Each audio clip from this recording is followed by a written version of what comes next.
I was like, that's the right place at the right time. Like that right there. I was in heaven, bro. That's crazy, bro. I got a glimpse. Unbelievable. Got a glimpse. Like literally my daydreams about heaven. I'm like, I've been here before in my daydreams about heaven. Like, where is this place? I feel like this is familiar. Yeah. Like, oh, yeah. The other thing that I didn't really express this to you, but like chicken and waffles is like top 3 favorite foods for me. I have a sweet tooth. I'm like a degenerate fat kid at heart. Chicken and waffles are fucking delicious. Oh my God, bro. Oh my God. It's so good. Yes. So that's why I was extra trippy. I was like, this is literally like we're getting pretty close to heaven right now. I can't even like lie to you guys. Yeah, how random. So weird. Dude, and yeah, I don't even know. It's crazy. There's not that many. It's only halfway full. What's halfway full? Sorry. Want to get going? Yeah. You want to jump in right here? Yeah, that's cool. I love you guys. I love you. Yeah, we'll be right here. Let's go. This is 103. This is what Joe Rogan always does. Yeah, this is it. Oh, shit. I don't even remember what we talked about. Yeah, we're just pushing, bro. Yeah. I'll clip it somewhere in the beginning of that. That's cool. But yeah, dog. Hell By the way, we're just talking about fucking life. What's up, Shit's everybody? great. Yeah, man. I don't even know what we're just talking about. Do you guys want us to be more of like a podcast where I'm like, good morning, the temperature is so and so? That's like a radio show type stuff. Yeah, yeah. But like sometimes I just want to. I hope that you guys are interested enough in the conversation, expressing ideas, that you trust us to just talk. You know, Yeah. I just want to talk to this guy. Yeah. And you guys are watching that, and then we're sometimes I'm like remembering that I'm in a pod, but it could be more of a show, like if we wanted to be. But I just don't think it's not what I listen to. No, yes, genuine. Yeah, I'm listening to Joe and Duncan right now. It's great, and I see Joe and Schulz, and I'm like, yeah, I want to watch that. I watched this. Good. Right, cool. You know what I'm saying? Let's just capture a little bit of time together, because it's all just fleeting. It's all just gone. We're just swimming. We're swimming in it. It's wild. I think Joe Rogan really respects Andrew It's Schulz. Warm waters. Oh, Yeah, welcome in. warm waters. Welcome in. 103. But I love Schulz. Really respects him. Yeah. I think Comedian does the same kind of stuff. and I think Schulz sells out arenas too. So I think that's one thing Joe like respects him. You know, he's like, this guy is good. He's nasty. Say what you want about him. His podcast might be kind of annoying, or he might seem kind of annoying sometimes. He can go a little. I think he definitely plays into the bit of being the funny guy. Doing too much. Yeah. Yeah. Yeah. He does. I would find that friend little bit. annoying personally. Like Shane Gillis finds him annoying, but Joe Rogan, like I felt genuine respect. Of course. I don't know if it was admiration or not, and then I was like, well, yeah, he's nasty. He's like a fucking all-star as far as comedians go. Did he get invited to that show? What show? The one out in the Saudis? Andrew Schulz? Yeah. What show are we talking about? The one in Saudi Arabia? There's a Saudi Arabia show? Yeah, it was like a festival, and like comedians were going to it or getting invited to it, getting paid a lot of money to go to it. Oh, he probably did. Shane was like, nah, I'm good. Really? Yeah. Oh, yeah. He's like, guys who, quote, did 9/11? End quote. Part Like, no, thank you. Not all money's good money. That's true. I don't know. It'd be hard to turn it down. But yeah, the Saudi money's crazy. Did he go? It's Did in he go? athletes, Did he too. go? I could look it up. I don't know if they talked about that. Maybe they did, and I didn't know it was a thing. So I just like listened, you know. Yeah, either way, that's something that's going on. But he's nasty. Warm waters. Joe Rogan type vibes, just capturing good thoughts. We're just breaking down. We're talking about football, but we're not talking about football, man. When we're talking about predicting what's going to happen, feeling out what you think is going to happen based on what? Your pursuit of information to create your life, or the source of what creates you and allows you to go and look for information. You know, the thing that's generating all of that. And it's like, I think we're getting down to breaking into that. And like, we're trusting. Yeah. And if you could trust all the stats you want, you don't know who's going to win any given Sunday, any given Super Bowl. You have no idea. The odds are whatever the odds are. The house always wins, but there's. I would say it's really hard to crazy know. miracles. And yeah, any given Sunday is real. There's like one prime example of that is just that the Falcons beat the Bills, and the Bills are like one of the best teams in the NFL. Everyone's afraid of the Bills. The Falcons beat the Bills, and then the Falcons lose to the 49ers. Last week, for reference, the 49ers lost to Tampa Bay, who's one of the better teams in the NFL. Yeah, and they lost one of their best, if not their best defensive player. Yes, captain. And their quarterback. They're using a different quarterback than the one that they spent all offseason, their regular guy. Mm-hmm. So it's like, okay, but then... And they beat the Rams. The 49ers, yeah, in that big primetime game. So they look good. Christian McCaffrey's Christian McCaffrey. Right. He went off last night. Why we're talking about the 49ers, though? It's Because they lost, or they beat the Bills, or they beat the team that beat the Bills. So like Yes. we're like, wait, we're trying to weigh it out and see what's going to happen. The odds are also influencing our narrative of what we think's happening. What are the energies going on here? Yeah. My predictive analytics is saying this team's going to win or this team's going to win. We're all trying to figure it out. Mm-hmm. And that's like the league that we're in. We agree upon it. All these people, there's like 100 plus people in this league we're all playing. Mm-hmm. And we're all doing that. It's deeper than football. We're watching football, but we're using our life analytics and our ability to interpret the language and communication with the thing generating information itself to guide us in our decision making of what we think is going to happen. And then I think I'm getting to the point to where I'm like, it's not even, I want to win, but even if the Niners lose and I followed the right metrics, that is what it was supposed to happen. And that, like, I'm fine with that. I'm fine with that. What are you okay with being wrong with?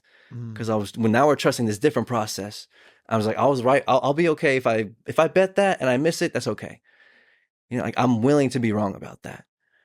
And before it was like so just like kind of random. I was trying to just like figure out based on all the stats, all the analytics, the injuries, the home field, whatever advantage, international games. What are the factors here? What plays? Like what's important? What determines what gets me closer to a real manifestation of I can see what's happening here. Yeah. Like I can read the story. What factors can derive conclusion? Like, what am I looking for? And ideally we want to get a 12-point week, which we did.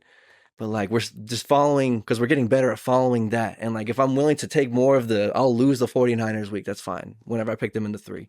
But I still got the Bears on the back end. And even if I miss all of them, it doesn't matter. You know? Truly. That's just trusting in God. I was like, yeah, it just sounds like your relationship with Jesus is what I was trying to get to. Yeah. Or your relationship. We're talking about football, but it's not football, people. Okay? That's what this podcast is about. That's why this is the dopest podcast on the fucking internet right now. Tell them, dude. They Come need to on. know. You guys need to know.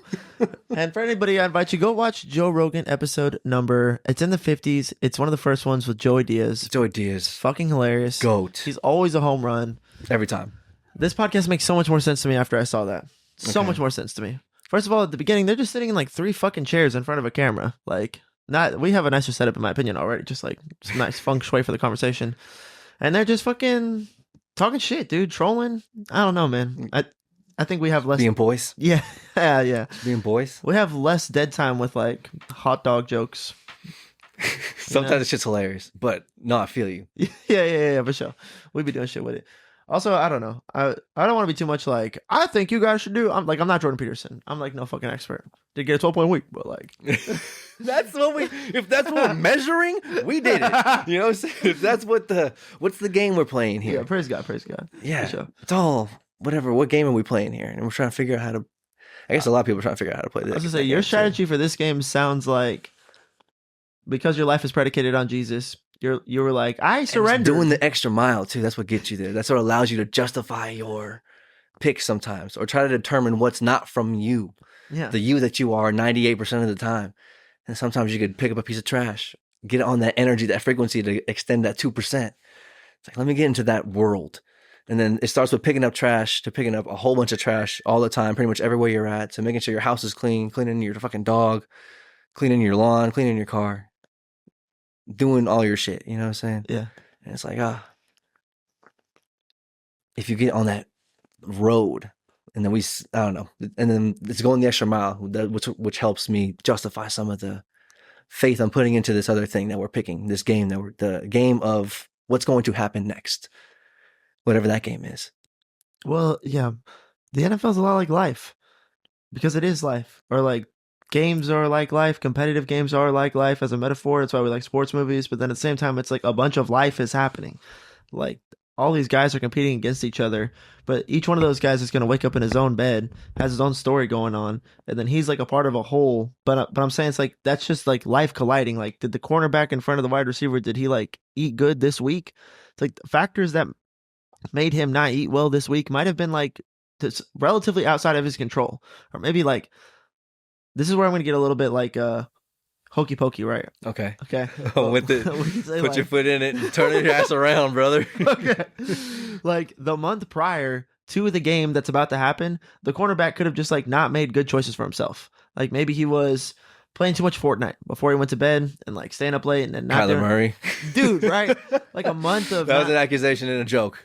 Talking So- about him playing too much Call of Duty before, NFL. He's an NFL player, but he's also like a 20 whatever year old, 22, 24, 25-year-old kid yeah, playing Call of Duty. yeah, It's like those things are both happening. yeah, And the joke was that he dove too much into that what you're talking about. yeah. It can happen. That idea easily. of There's I human. think- We're all human. We're all getting tugged on that. yeah. You know? And athletes are competitive. The dopamine pull is so strong. If you have an addictive personality, it's hard not to just like start getting the dopamine of a video game and then liking the ritual of playing the game and feeling the rewards and doing the shit. So, anyways, this cornerback just plays too much Fortnite and eats unhealthy for like a month, making a bunch of bad choices. And then like at this game, at this time is when things are going to start like reflecting you've been making poor choices. And so it's just like he's been getting shitty sleep. He's not doing well. And it's all about to catch up to him. It's like as a gambler, we don't know that. That doesn't come up on the injury report. That is, yeah. I remember isn't Casino where they talk about? He's like, yeah, we know they just broke up with his girlfriend last week or some shit. You know, so That's crazy. We know what kind of balls, or what kind of wood the floors are made with for the different courts and how the balls, what balls they're going to use. Yeah. Type shit. Yeah. But then there's deeper than that, is what I'm saying. Yeah, right. Because maybe that exists at this tangible we can identify and scientifically discover. Yeah. But then there's something beyond that. Or like there's all sorts of shit. You can't reach it. No, there's games where like that dude's son's passed away on the Panthers and then he just went fucking insane. And then there's another one where it's like his brother passed away and then he comes out and has like 2 or 3 interceptions, like turnovers, big turnovers in a primetime game. Right afterwards, it's like you ain't considering, controlling, factoring that. Like that's different shit, you know? That is some deep analytics Yeah. of the levels and layers of life and how the webs we're weaving and we're all just.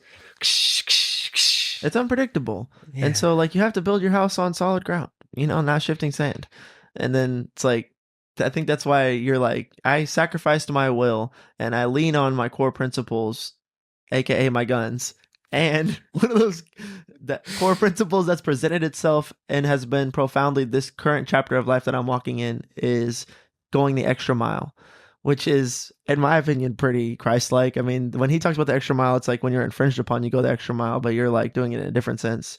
But still, just like it seems like a Christ-like motif. So it's like, Yeah. surrender my will and pursue a higher ideal that I believe is solid foundation for what I will build my house on, which is your selections, like your play in this game. It's pretty fire.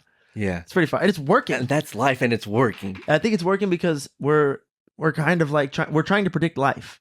Like you're never gonna predict that the cornerback's about to get blown out of the water. Like the Colts had a cornerback that got beat up by Puka Nacua so bad that Monday morning he came out and he retired. Not physically, but yeah.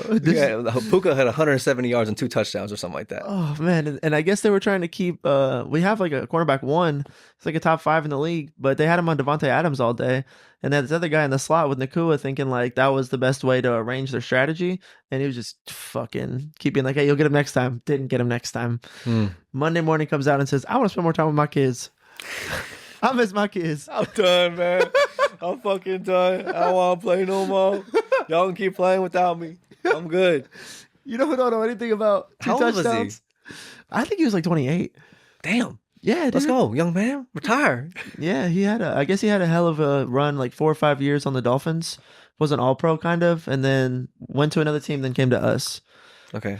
So he was like at a point where we're like, come win a chip, dog. Come here. You used to be an all-pro. Well, if you can be our cornerback too, that'd be great. He's like, sounded great. My kid don't know nothing about 17 catches. I'm gonna go hang out with my daughter. She's a lot more fun than your press. Oh my gosh, that's crazy. Or whatever. I don't mean to give him an Ebonics voice. Just athlete voice. That's how I would have said it. Thanks. But yeah, you're not predicting that. That's what I'm trying to say. So There are factors that go beyond your scope of control. You only have so much vision. You only have so much light. Your torch that you're carrying is only so bright, and it can only get so bright, and that it only illuminates so much. And like on the fringes, you can kind of see what would happen maybe. And like we're picking this shit out a week in advance. People are thinking about it now. It's Monday night or it's Monday. This is like Sunday just happened, and it's already like, all right, here we go. What's gonna happen? Vegas for What's gonna sure, happen? bro. What's gonna happen? Who's playing who? Like they already have the whole thing scheduled out. You know what I'm saying? Well, week 1 through 17, who's playing who, and then they're just gonna adjust the odds based on the narrative of what's been happening and what they want us to think. You know what I'm saying? Yeah. No, the spreads are, you can bet futures and stuff like that. I don't know how far you can bet against the spread in futures all the way to week like 17 right now, and they just adjust as they go. I have no idea. That makes sense to me though, that they would be like that. And they have the analytics tools to do it. I mean, they're literally one of the, I think, most prominent analytics industries in America. Yeah, and there's only so many factors, but I think all that to say that there's only so many factors you can see, though. Yes. You know, and like your torch is only so bright. Yes. And so and you have to accept that it does go beyond what you can see, and that is more important than what you can see. Yes, it What's is. outside of the fire is much more important, because like, where are we walking? I don't know. Well, all I can see is where I'm like, here we go. that is why the house always wins works with this. That's why this is a gambling game or a parlor game, is because the trick of, you're illuminated, you know what's going on, right? Like, the Packers are good, right? The Colts are good, right? Okay, Titans are bad, right? All right, well then gamble your money on it. You know what's going on, right? And it's like, oh shit, I think I know what's going on. And then if you try to gamble it with what you think you know is going on, you will fucking lose, because you can't see what you just described. There's more. It goes beyond. Way beyond. Way beyond, and dude. The fucking corner's grandma's cousin type shit. You know what I'm saying, bro? Like, and the only way you can, it's like, well, how would you predict that then? It's like, that's life. Yeah. I'm not going to try to think about what that is. I'm going to build my house on solid ground, and I'm going to stick to my guns, and I'm going to play what's been presented to me, and I'm going to give the best effort to try to be in the place where I can be influenced by the right things, by making a proper sacrifice of my time towards what I think the worthy ideals are. And that shit's working for you. 12-point weeks. It's working. 12-point weeks, dog. Coming in with the crits. So yeah, that's cool. Yeah. That's cool as fuck. Yeah. And accepting that, like, I don't care if I get the 12-point weeks, bro. I'm good. When I got the Vikings, I knew. I was like, I could lose the Jags. I could lose every other pick for the rest of the season using this strategy, and that's okay, because I think this is irrefutable. You know what I'm saying? If I allow it to be irrefutable to myself. Like, the thing about the picks is it's so difficult that when those hit, it's hard not to say that that's irrefutable to you in this realm right now. I was just thinking, what if I missed it every time? It's like, would I still have that faith? That's Job.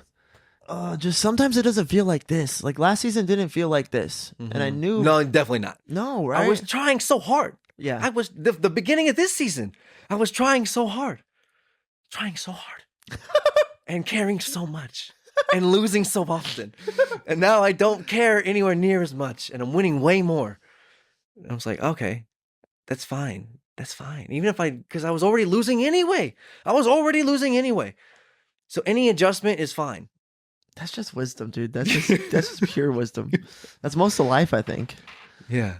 Not a lot of times you just win. It's like, I'm winning in life right now. This is good. I'm feeling good. We're up. We're fucking up. We're hitting 12-point weeks in life. You know what I'm saying? It's like, just going off. Taking the kid to volleyball, having the Sunday ritual, going to church. Your light illuminating I think we've been hitting on it, touching on it, picking at it with pickaxes over the last couple episodes. But like, your light illumination radius is 7 days. That is what we get.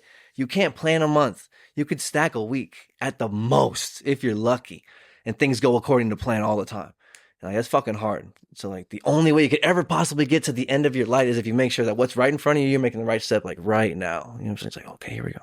Going this way. Going this way. Little caravan on the Wild West. Just a little 1, 2. And by the time, I don't know what's going on exactly, but something like that is happening. And it's crazy. It's crazy. Yeah. I was trying to explain to my sister too that lately I've been feeling more like you set your attention and do your best. I feel like that's all on some level you have to do. And doing your best can be as simple as doing your best. Go ahead. And the thing that helps you do your best is trying to set your intention on going the extra mile. Mm-hmm. And that part of that energy is just picking up trash. Start with that. Just picking up trash. You would take the extra mile as like a core principle just for life? It's like walking around the restaurant. I'm just like, how can I make this a little more in order? How can I make this a little better? Better. How can I make this a little more in order? What's the order that we've established? What do we determine is order here? What does that look like? Okay, how can I just keep on putting us up to that? Because there's stuff all all over the place, everywhere. Like your house, you know what I'm saying? It's just like applying that idea to whatever you're doing. How can I make this a little bit like a walking beacon of just like a growing forest? You know what I'm saying? And everything else is like dead. Everything else is deadwood. But everything that you are surrounded by and illuminated within is radiant and glowing and growing. And you're just walking around a black and white world. And it's like, boop. It's like, oh shit, this is color now. And I can see as much color as my light illuminates. But once it goes beyond my color illumination radius, I can't see. But something is making me see, at least a little bit. And yeah, it could translate to the way you're doing life, the decisions you make, the decisions you make. What do you determine? What decisions you make? What do you say? What dialogue you say? What conversations you have and pursue? What things you're trying to make happen? What things do you want to see happen? And how can I get there? What do I gotta? Because there's also you can get those thoughts. You gotta put yourself on that mindset, but then you gotta max your contribution and do it. You gotta do it. That part's real. You got to do it. Yeah, the hardest part. I was actually doing the extra mile, doing the fucking workout in the place I'm not supposed to be doing. You know what I'm saying? Just like even by my own objective metrics. I mean, that's cracked. I was like, I usually don't work out 6 days in a row, but I was like, I can work out 6 days in a row. I've done that many a time. I was like, okay, I'm just gonna go do some legs. Here we fucking go. Be open here on a Saturday. Let's go. And analytics, bro. I can't. You gotta have it on something. I was trying to think about how to explain that to Demi if I were weird daydreams I have. Let's say I'm dead and I'm trying to express this thing. It's like you have a spirit inside of you that for some reason is going to challenge yourself to say, well, you could work out the 6th day. And it's like, no, I don't need to do that. It's like, but now I'm going to feel like maybe I fucked up, or I chose the wrong path by not going to do this extra mile thing. And then you're in there and the same thing happens. And it's like, I think I need to squat. You're like, well, I don't need to squat. It's like, but that's the bitch voice. And I'm not listening to that at all right now. Yeah. You get no control here. No, right. It's fuck you. I think I'm gonna have to squat. I have to go against you right now. Right. So I was trying to find a way to tell her that there's a spirit inside of you that will have those fights, that will put you up for those fights, that knows the difference of like, no, I had that thought about that thing. And now I'm going to shy away from it if I don't do it because it presented itself to me and I think I could do it. So I should try to do it. Mm-hmm. It's like, you got to ride that fucking line. Yeah. That if you want to be great or you want to be like mid, you know what I'm saying? Yeah. And it can be like as simple as like you see someone in school or in public or in whatever, and you're like, I'm going to avoid them for whatever reason. And then it's like, determining upon whatever the hell your story's got going on, you could just be like, fuck that. I'm going to do the thing. And then like the level of, was I doing that anyway? Should I have gone that way? Should I have made that choice? Was I going out of my way to do that? Like kind of comes down to your story. And like, and it's like, okay, I'm a server. I need to go do this thing. I need to accomplish this task. I'm on my way to go do this task. Okay. I'm going to do this task that I need to do by my own determination. And then it's like, objective force. And it's like, oh, I could like veer away from that. And then I literally change the path that I'm supposed to be on by my own definition because of this antagonistic force of social ramifications or thoughts and ideas and information that could hurt me. And then you're just like, was I on the right path or not?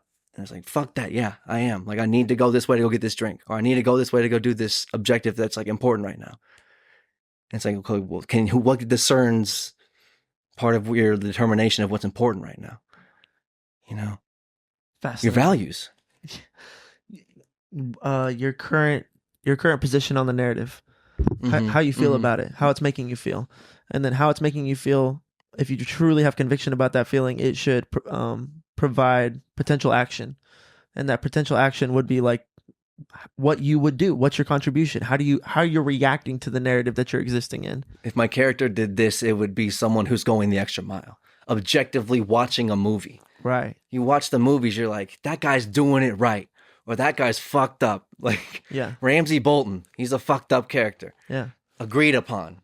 It's like Jon Snow, fucking he's the man. Agreed upon. Okay, how can I act more like Jon Snow? That's solid. That's solid ground to stand on as far as just any protagonist that you appreciate or respect. Yeah. What is he doing? What is that action? What does it represent? And how can I translate that? Mm-hmm. But, fuck. You like hit a pro hop out of the thought you were just talking about. What was the one you were just talking about? doing it objectively or doing the extra mile. The extra mile is, yeah. So then it's like narrative presented itself to you, and then you had conviction, and then the extra mile philosophy, which is also something that we like had established kind of as a thing at J Prime, right? Where it's like it meant something to go the extra mile, to be like, no, hold on, I'm gonna fucking brew the decaf, like, and I'm gonna make the decaf, and I'm gonna go out there, I'm gonna go tell her, hold on, I'm brew, I can't, but I'm gonna brew it, and then I'm gonna go do it, even though it's annoying as fuck. I'm not gonna lie, I'm not gonna make an excuse, I'm gonna fucking do it. That's going the All extra servers mile. fucking know. You know, If you're, you know, and it's just that's such an easy, tangible, translatable example. yeah. Because you're a server all the time. We got a kitchen, we got a front of house, we got a back of house, dog. You know what? I'm all of them, dog. Full house in it, dog. It's a full front and a A lot of back. covers on the books, dog. Yeah, and we covered it, dog. And we're pushing. You always have to clean your house and clean your bleh. Oh, it'll creep on you, bro. It'll creep on you fast. I was doing dishes today. I'm like, these dishes have been here for like a week, bro. Cause we just gotta fucking do this shit. Here we go. Fucking Yeah. doing this shit. And then I'm like, this is god damn, this is it. Like, It gets down to the sweeping and the cleaning, bro. It's like, oh my gosh. That's not the entirety of your life though. But that kind of is. Because everything else outside of that, I think if you're doing that, well, that idea, not even like literally cleaning your house, but it's like cleaning your energy and your spirit and like trying to do the fucking hard thing.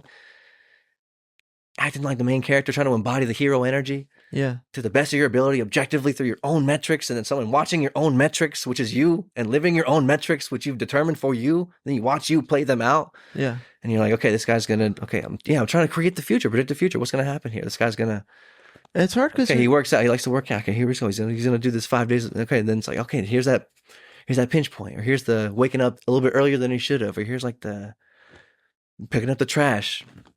That makes sense to pick up because I've realized that if you're going to the gym and it's like, I'm gonna pick up all the trash, you could spend an hour picking up the trash. So there's a balance. You can't just do, unless that's what you came to do. right. It's like, I came to do imbalance right here. Or I'm going to like give all my time to the soup kitchen or whatever. I'm going to donate here.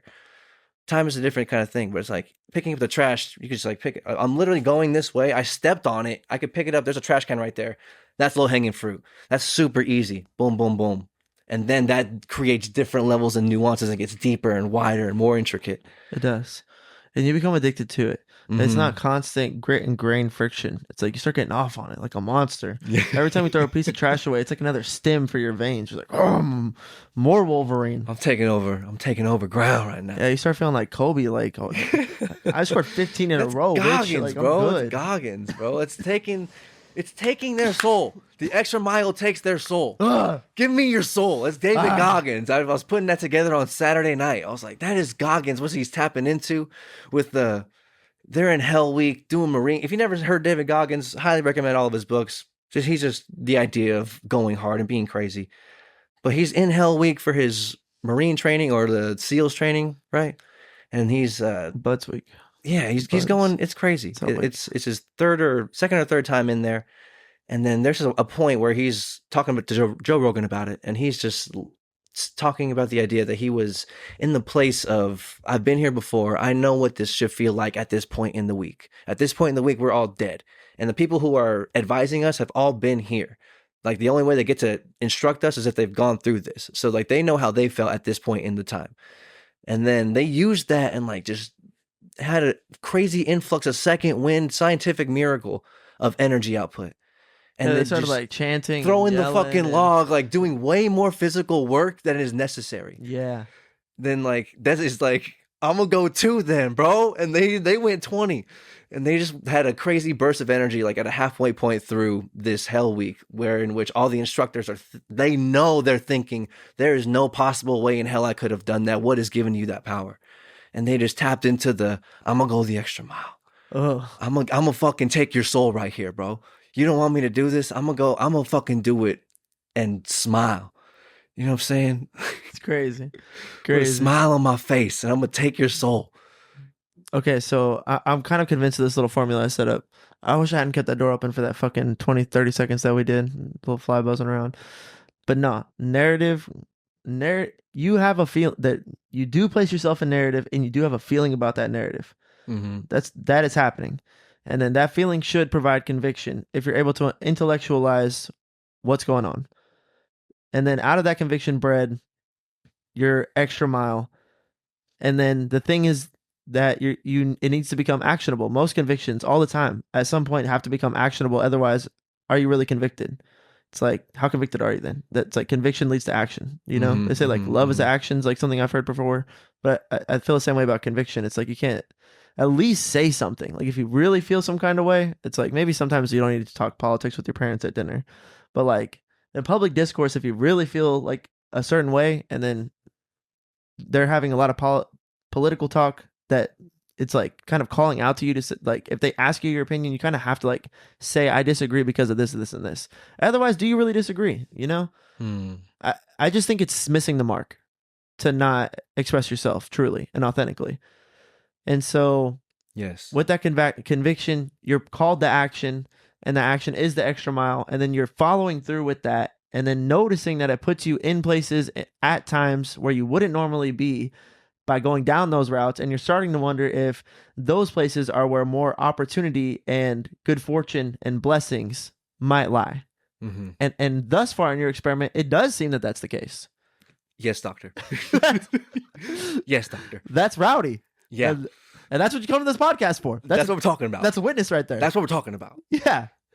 That's crazy. Jesus Christ. Yeah. At least the idea is enough for me. And once you accept that, you gotta believe it. You gotta believe it. That your actionable conviction is gonna lead you to the proper story. Right. Right. Because you could That's you. That's you. That you would pick anyway. Yeah, right. Come on. Yeah, you don't have to figure out what it is that you'd like. You could just trust God. God created all of your favorite food and all of what it could have been and could be. In your tongue. You know, your particular palate. He's created all the food and people are putting it in different combinations. But I'm saying there's a combination that only he can make. And some human people can get pretty close to it. But there's a little separation there. Because what gives them the power to do that? Just channel the right meal for you at the right time. Bro. It's tough. It's based on your own, because no one else is eating for you. No one else can taste it. No one else can taste your fruit. They can just watch you eat it. I was like, I bet that tastes like shit. I was like, oh, that fruit looks delicious. Just having a good time. That's hard. That's hard. That's a worthwhile pursuit. That's interesting. And it starts with the trash picking up, dog. Extra mile, trash picking up, dog. So funny. I just was talking to Grace about that. Literally that same example. I didn't know that was going to be a motif in today's podcast when I was talking to her earlier today. But that's how this shit be working, dog. It'd be touching, dog. It'd be getting weird, dude. It'd be like, whoa. The pages be folding over on each other. It's just like, set it up. Boom. You get a week to set it up, and then that's stamped. A week to set it up. Boom. Now we're stacking. Now we're playing Tetris. Now we're going up. Call me crazy. Call me crooked. Can't call me late for dinner. I'll tell you that right now, Joe Rogan. That was hard as fuck. Why was that so hard? I don't even know what the fuck. That was crazy. I wouldn't dare. I wouldn't dare call you late for dinner, dog. I wouldn't dare. Yo, I am not a crook, but I do think you have something figured out there, man. And only I can taste it. Yeah, I can just tell y'all about it. Yeah, that's what we're trying to do here. That's why it's been put into us to try to make a podcast, talk about ideas. Yeah, because we're not a show. Like we're not a put together program per se.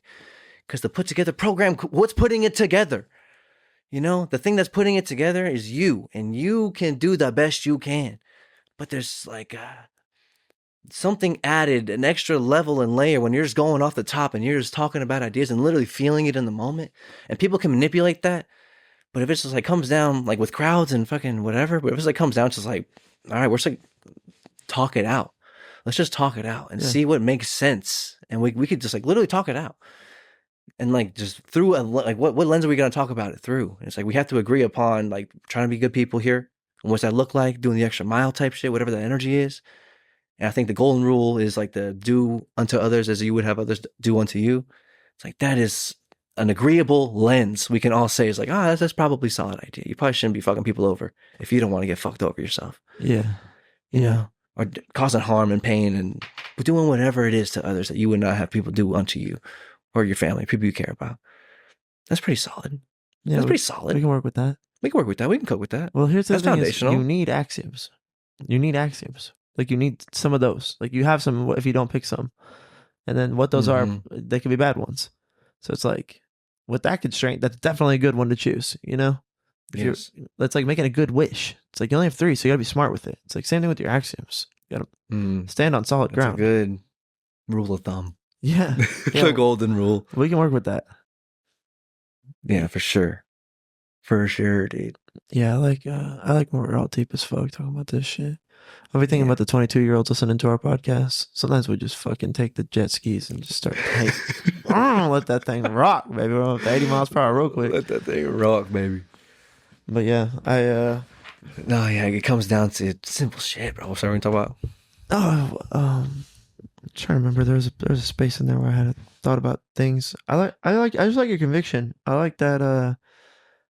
One, I like that you're trying to. I guess you're in a narrative of your life, not just like our work and shit like that, but it's just like Justin's life, the narrative, and then that gives you conviction, and then the part of that conviction is just like try to do your best. Like if life's a gamble, like you're placing bets on things like that are important, and you're like trying to figure out the best way to go about everything. And I hope everybody's doing that. I think we all are on some level trying to optimize our life.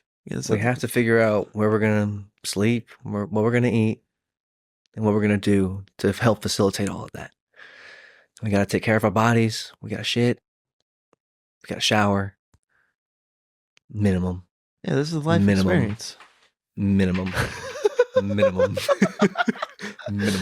Right. That's a fucking metronome, dog. It's minimum. If you can't even meet that, it's like, oh shit, this game gets a lot more difficult. Yeah, right. I'm a lot more likely to get sick and whatever the fuck, type shit. It's deep. It's hard. It's fucking hard. Yeah. It's fucking hard. No, shit working for you, though, dog. So you got it. Yeah, we're all trying to figure out what happens next. How do I maximize these parts of my life? I gotta fucking maintain all this base level shit, at least. It's like, how do I try to get that? What allows me to get the energy and do and identify and do the thing that I perceive gets me into a better area in all those aspects? It's like I gotta have like my health, wealth, love, and happiness. That was like Ty Lopez. That was one of his. I remember getting his fucking. I don't even know how many rules it was. Type shit. Just some videos. Just listening to him. Just ideas. And one of them, he was like, there's only 4 things you really need to get like 80% right, and then everything else will kind of fall into place. Where it's like health, wealth, love, and happiness. It's like your health, for sure, physical, mental, emotional health. Literally, your physical health is like your probably most important prize and your foundation.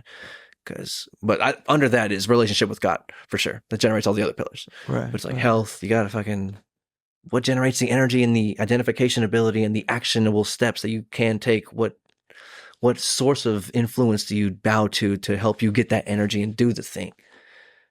And then there's something stopping you from doing that, because we all know what we should be doing, even in our own estimation of our life, based on like trying to help our health and our wealth. Is got to keep your finances in order, financial habits, because we have to facilitate all this shit. Health, wealth, love, and like relationships, like friendships, like how you treat other people, more or less, like your coworkers, your family, for sure. It's like your immediate family, like the concentric circles of social connection. And then like how are those relationships, health, wealth, love, and happiness, like your contentment? Are you doing something that's meaningful to you? And I think part of what's meaningful to you should be based on the golden rule of like, I'm not trying to fuck people over. You know what I'm saying? Right. So like if we're all truly pursuing our dharma or whatever the fuck we're supposed to be doing here, like maximizing our potential, going the extra mile and trying to help others in the process, like trying to offer a service or a product, or help people who are providing a service or a product that is good for people, or that you would want your son to buy or partake in, or your daughter to partake in, or whatever. Right. Or yourself, like, what I'm saying? Like treat your neighbor as yourself. So doing something that is treating your neighbor as yourself, that would make everything better. And we can identify what better is by saying that it's at least this, and either more happiness or less suffering and pain. It's at least this. So if we can create at least this all the time, and then like always try to tilt the scales into, and I'm trying to make the next this, a little bit more, like either less negative than it has to be, or more positive than I could have made it myself. And always trying to keep the scales like that. Yeah. You know what I'm saying? Yeah. Which takes wise choices, discipline, the expression of your free will used properly, which is pretty much what Christianity's And what's kind of pointing towards influencing the that? whole What's time. influencing that? Our minds are fucking Demons. It's crazy. Angels and demons, forces that we can't comprehend, bro. Forces that we can't comprehend. Things that we don't have access to. We have unlimited access. Principalities, man. Demonic forces, dog. No, but yeah, but we fight that fight. We fight that fight by doing fucking the right thing. Yeah, so if you get those areas right, your life's good, dog. Your life's gonna be good. Right. Hit those 4 pillars, it's just gonna be gravy. Yeah. Better than. Oh, yeah. And then what helps you do that? What helps you do that? Your narrative, your thought of the narrative of who you think you are, and your story, and what happens in your story. Right, like who you want to be, who you wanted to grow up to be. How I don't think you'll ever lose that conviction of like an ideal version of yourself. And then it's like your commitment to generating that, to creating that, to molding your ice block into that thing. It's better to just, because all you have is today. If you can just do that today, I'm gonna pick up a piece of trash today and just start with that. And there's, because you have to say that every day. You wake up and you're like, okay, I'm gonna pick up another piece of trash. I'm gonna pick up, and then by your own metric, I'm gonna pick up another piece of trash. And then the extra miles, like, I'm gonna pick up 2. And then how far, like, push that wolf, give that wolf some food, to fire those neurons. Right. It starts that small. And then once you fire enough of those neurons, that fucking wolf gets bigger and stronger. And then it's like, I'm going to wake up at 5:30 and I'm going to go to the gym. I'm going to clean my house. I'm going to take care of the dog. I'm going to fucking do the lawn. It's like, it starts with like, I'm going to either wake up a little bit earlier than I want to, or I'm trying to do this thing, or I'm trying to wake up tomorrow so I can do this thing. So it's like one piece of trash goes into fucking feed that wolf. It's a Pokemon. Yeah. You only have one Pokemon. Yeah. Yeah, I would hope that people would have the awareness enough in their life to appreciate what you're talking about. Would you agree that genuinely everybody is trying to be something at any given time? Not consciously. Not intentfully. But yes, all the time. Okay. So I don't think this is like wasted air, you know? It's like, what are they talking about? They're talking about like pursuing a meaningful life? It's like, that's bullshit. Fuck those guys. Those guys suck. What a waste of fucking time. What idiots. Because there's baseball podcasts that are huge. And I'm like, well, yeah, you know, like only subsector of people like baseball. In God's time. Nah, I'm trying to be like, not that I'm trying to be huge. I'm just saying, you know, like, because this is bigger than what the football thing is right now. It's been going on for years. Continue. There's 22, 23-year-old people. There's people in our life that meet us, and because we're bigger than this podcast. So like, when I'm just gonna go there, like sometimes when we're in like our position in life, it's like people look up to us because we represent something. Sometimes it's just like competency or leadership, or sometimes it's someone that they'd aspire to be like, you know, like we show up and we do our job well. And for the most part, we get along with everybody and have a good relationship, and we're good at the job, and we make things easier for those people around us, and we perform well and do well in the spot that we're in. I mean, well, yeah. And I think that that's something that people, it's not like we're so cool people want to look up to us. It's like we just generally represent things that I also look up to, you know? Jon Snow. Yes. There's occasions where we're able to embody that in a way where people are like, I want to be like that, but they're saying I want to be like Jon Snow. But then when they say that, they're ultimately saying like, I want to be like Christ. I want to be like Harry Potter. I want to be like yeah, exactly. Mm-hmm. That's how that person would act. That's the whatever, you know. Yeah. So then the podcast, though, it is an extension of that, because it's like we are a representation of ideals. So when you come to this podcast, it is a podcast that's a representation of ideals on some level. And then I'm like, is that... And who you self-identify as, too.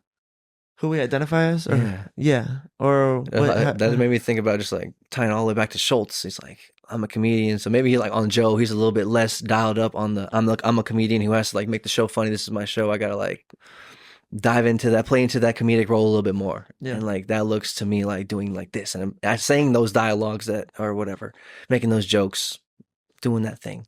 making it a show, like a performance almost. You know what I'm saying? But then on Joe, he might turn that down a little bit.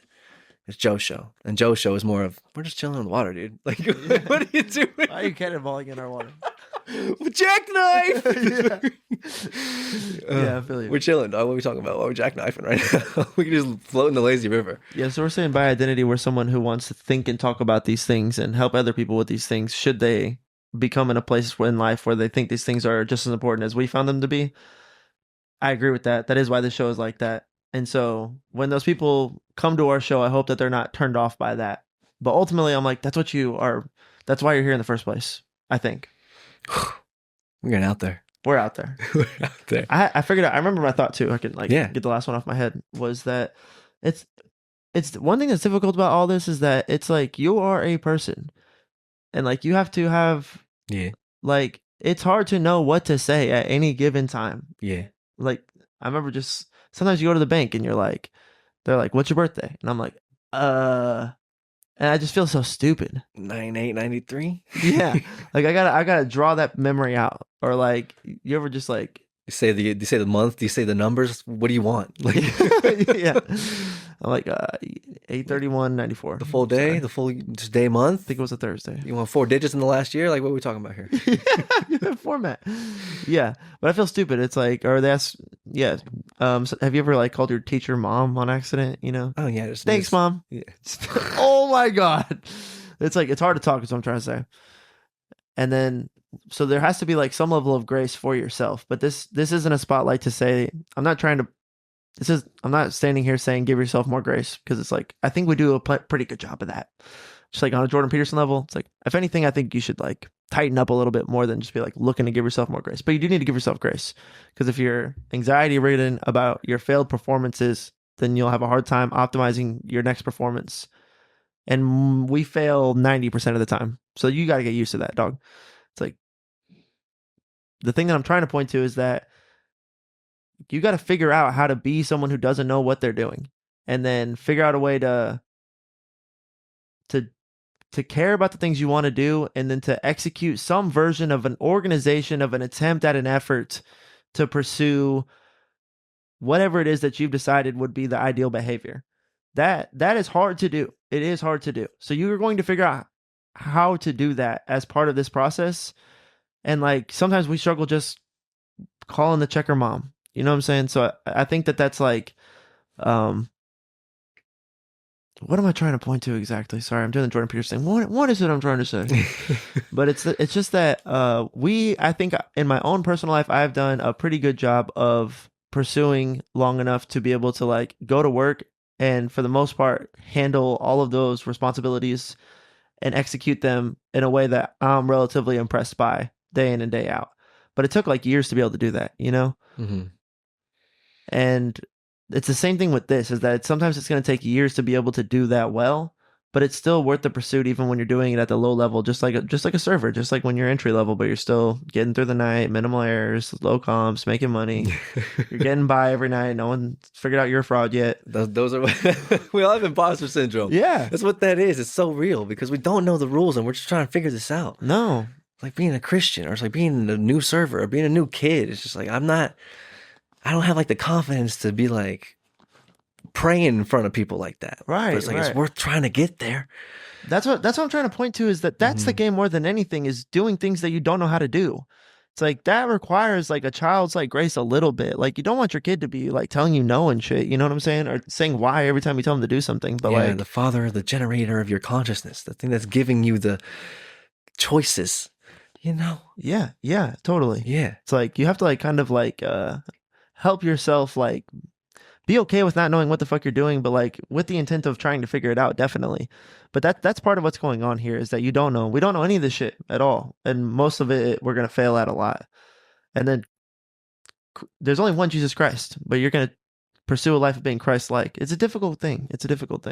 Picking up the trash makes no fucking sense. It makes no fucking sense to your body. Sense. Perfect sense. That's the game. It's like metaphysical sacrifice, a worthy sacrifice. I saw it. It called to me. A tangible sacrifice. I stepped on this piece of trash. The trash can was right there. It was so easy. I could have just bing bang. There's so many ways it can go down. The easiest way is you see the trash and you say, I'm on the ball. I flow a slap ball. I'm gonna go pick it up right now. It's like I feel like that's an A plus. Like you make God the most happy or whatever. 10 out of 10. And there's other times where it's like you see it and then you're like, I ain't gonna pick that trash up. But then later you see it again and you're like, man, I fucked up earlier, but I'm gonna pick it up now. It's like that's cool. That's cool. That's like probably like an A minus. We're happy with that. You made the right choice. There's other times where it's like, I don't want to pick up that trash. And then it kind of gnaws on you and you're like, I said it was my ideal. I said I was going to do it. Maybe it's like early in this process and you're like, okay, I'm going to do it. Fuck it. I'm going to do it. And you go and you I'm going to break my path to go back to it. That's like an A plus. You know what I'm saying? Yeah. But it's like, just as good as, you know what I'm saying? That's great. But you did like a shittier job more or less. Cause like you had to really fight it, but it was like more meaningful though. Like, that's what I'm trying to say is like, I did it now. I did it now. You know what I'm saying? The fire the synapse, just shoot it. That's the best one. That's the best one is when you're just on the like I'm going, or just like, but it's the same feeling though. Or you know, it's like fire in the gun is still fire in the gun, regardless of how like slow you're trying to fucking do it. Yes, but I guess what I'm trying to describe is that your internal matrix, the way that you got to that decision place based on your feeling, based on your current position in the narrative that you're in. It's like, some of those decisions are worse than other decisions. Sometimes there's better obedience calls where you're just like, I was obedient. I picked it up. There's other times where you like tugged on the leash a little bit and you peed inside and then you picked it up. It's like, stop doing that shit though. You know what I'm saying? And it's worthwhile to try to get into that place where you're like, nah, I just pick it up. You feel so good. Yeah. You feel so fucking good. Yeah. Like I just go to the gym. It's like, I don't even think about it. It's no longer a struggle. I've been going like 6 weeks now. I'm cooking. Like everybody wants to be in that cut. Cooking. It's hard to do. You fall in and out of it. We all know that that's what we're supposed to do with the health portion of our existence here. That's the ideal version. You know what I'm saying? Yeah. You don't have to be fucking Mr. Olympia. But you gotta go up some stairs or you gotta fucking hit some, I don't know, I guess, yeah, life will give you things. Yes. Life will give you things that need to happen. Yes. That's why it's like, just listen to life. That's really one thing you could definitely do is try to just get good ears to listen to life. The call. Yeah, that will help you in this bigger game that we're talking about, that is that you don't know what the fuck you're doing. You can try to figure it out by getting good at listening to the things around you. You gotta start somewhere. Yeah, we're doing, so it's crazy to see we're like 8-9 years deep into branching out into this type of thinking. Jordan Peterson was just huge. David Goggins, people like that are just, and then just life itself, just trying to, I guess, there's definitely a lot of utility in the equipping yourself with the knowledge of reading different philosophers and reading different artists and reading different economists, whatever. Sure. And that's definitely, it's nice to be able to listen to Jordan Peterson and it's like take a lot of that in, as he's just like spinning off the top of the dome. Yeah. But there's something, I think, deeper than the information that we have out there. But we have to use the information that's out there. I'm so glad Jordan Peterson and people like that are like going out and trying to seek objective truth of what's happening in the world. What are the embodiments we can have that result in whatever? Like look at all the results and then trace it back to what are we doing here? And we can try to deem like, oh, that was bad, that was good. And try to figure out, okay, well, how do we keep it going good? You know, so how do we keep it going in that better direction? Fucking listening to Joe and Duncan, they're talking about Genghis Khan. I was like, yo, this is ridiculous to think about. Yeah. This guy's murdering 50 million people. Yeah. In the 1200s or whatever. It's another thing they were talking about on episode 60. What are we talking about? It's crazy to think about. Change the ozone layer. No, probably shouldn't do that. You know? We shouldn't point to that as the ideal. Oh, no. Yeah. That's not the ideal. Yeah, well, you wonder why there's not a Dothraki tribe in the world. That was them. Right? Just like... something like that. Fucking crazy, dude. I guess we have weapons. We don't want war all the time. But there's not like raiders and pillagers really anymore. No. Maybe like some third world countries. But as far as country on country goes, not really. You think that's just us pointing to like we want civil times? I think so. Yeah. Objectively. Makes sense. For sure. Why the fuck not? Who just like wants to fight something? Right. You know? Right. Like that comes from somewhere else. That was a thought I had. We'll take something. Yeah, or it's like I think I had a thought relative to the idea of like something being counterfeit. So you can't have the counterfeit without the reality, without the truth. There is no counterfeit without the truth. And there's definitely like shit you can do that's like counterfeit that would you think would lead to a good life, you think would get you 12 points, and you're just fucking wrong, bro. Or it's like, I think I should act in this way, say this line of dialogue, act like, feed this part of the wolf, like go this way, whatever's like, I don't know, being objectively rude or being treating others as not unto you, to others as you know what I'm saying? Come on, like that's super basic. But then there's a spirit. What animates you to not do that? That seems so like duh. You know, it's like pain comes from somewhere, and like we're trying to express that outwards. That's like what we are. It's like that sin nature. It's like, and then that plays out in everything under the surface of like the storm we're on top of. They're trying to pursue the extra mile, and it's like pursuit of the flesh, pursuit of the trying to make it right here and now, trying to create your reality like too hard, having too tough of a white knuckle grip on the I'm gonna do this shit. It's like you can't. You can never properly identify the right sacrifice all the time. You can't, and that's what is asked of you. You cannot do that. That's just facts. We've been talking about it last time, bro. We're gonna hit the same bedrock, I think, in a lot of these episodes, bro. Yeah. It always we sound like some broken records to a degree, but the broken record's getting better. Like, we're like a broken record, but then we get like a little more tapped in a little bit, or it's like expressed in a little bit different way. But the counterfeit, you can't have the counterfeit without the reality. It's a little better record.